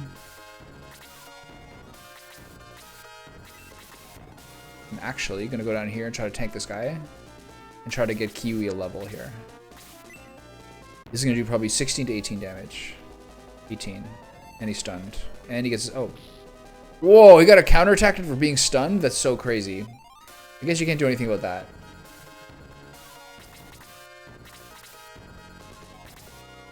That's wild. Alright, this will have to do. Towards the end, it was like 565.08. He got the final Xeon kill, which is worth 1 plus an extra 1 to 6 random. He got the kill and got like 5 extra 1 from the final kill.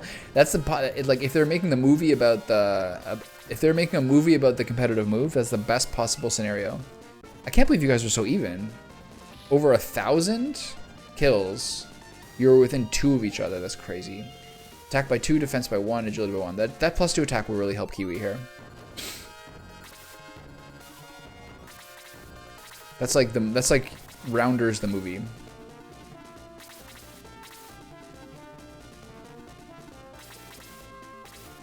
Unreal. Photo finish. Alright, come on. What are you going for? Will he kill Jaha? I think he will. Oh, little wrinkle in the time.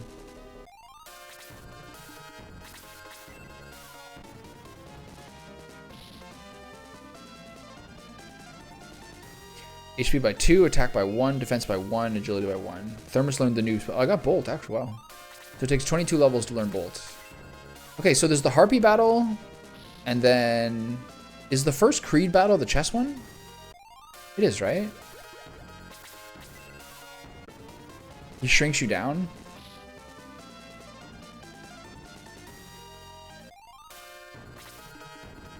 I want to take Tyrion, because Tyrion's like my favorite character in the game.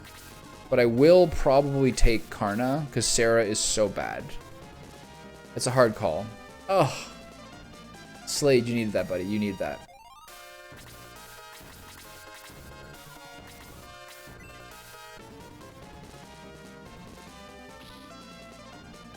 Right.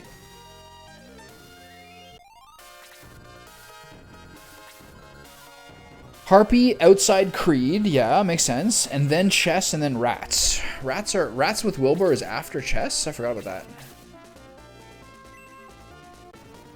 Okay, so I got 2 more. Got it. This crit for 11. That must mean he must be reduced damage. Sometimes crits are being really weird in this game. Like, they don't seem to do extra damage.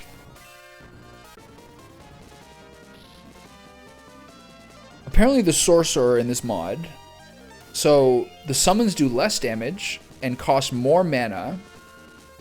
And the sorcerers have increased...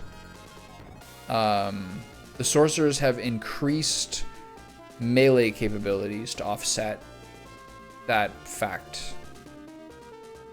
So we'll see how that goes.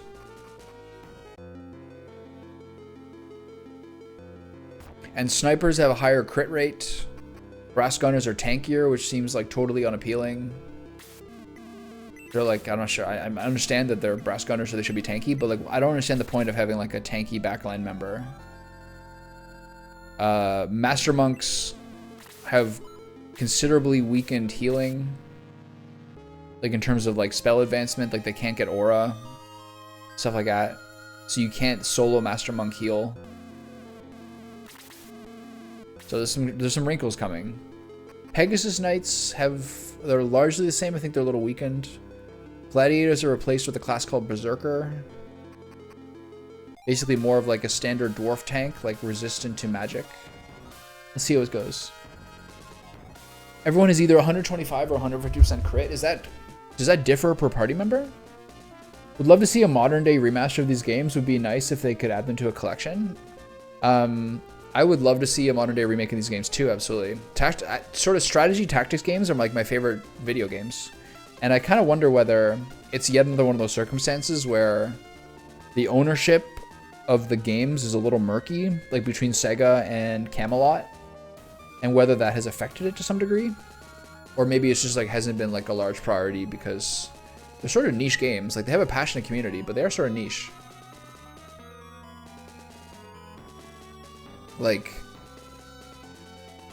your Final Fantasy Tactics, like a lot of these games are really like the #1 ones I'd love to see a remake of. But I'm a little worried because like ever since Squaresoft remade Final Fantasy VII, there's some discussion of like, is there a Mithril here? There's not, right? Ever since, I got a little excited there for a second. Ever since hold on, I have that pendant. Who has it? Jaha got it, right? Okay, wolf pendant.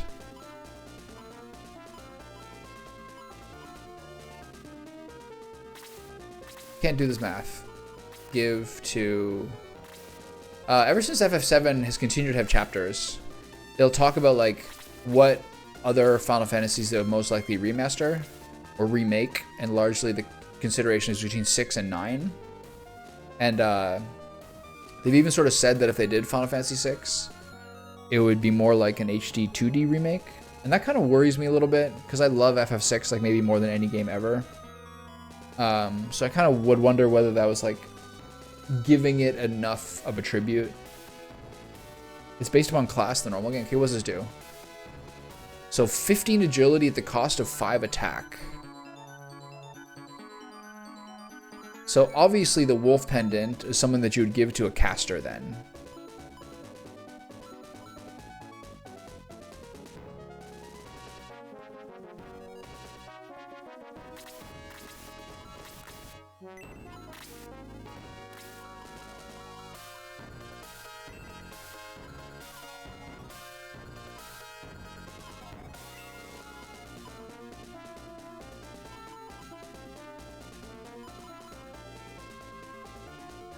Not Sarah. Healing at the end is fine. I'll drop his antidote and give it to Kazin. That would make the most sense, right? No one else really can afford to lose a lot of attack. Yeah, I kind of wonder whether Shining Force of these games would really get it.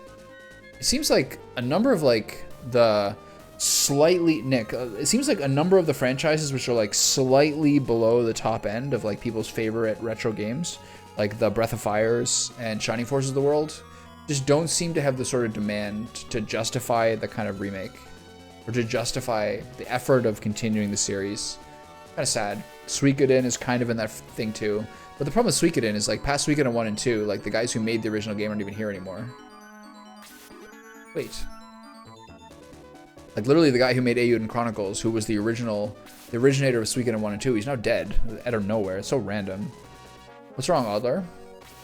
Thermos, Peter, can you hear that? Hear what? I don't hear anything. I don't hear anything. Somebody's crying for help from over here. Okay, it's time for me to take a lunch break. At least a little snack. It's coming from this direction. This is Elric, right? Look, over there!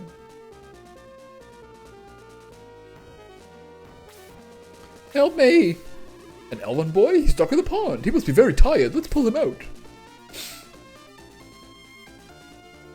Okay, this is the point in which I'm going to take my lunch break. Or at least get some sort of snack or something, because it's 3:20. And I probably should take a little gasser at some point. So now's the time. So, I will not be long, but I'll be back in like probably 15 minutes, something like that. Right back.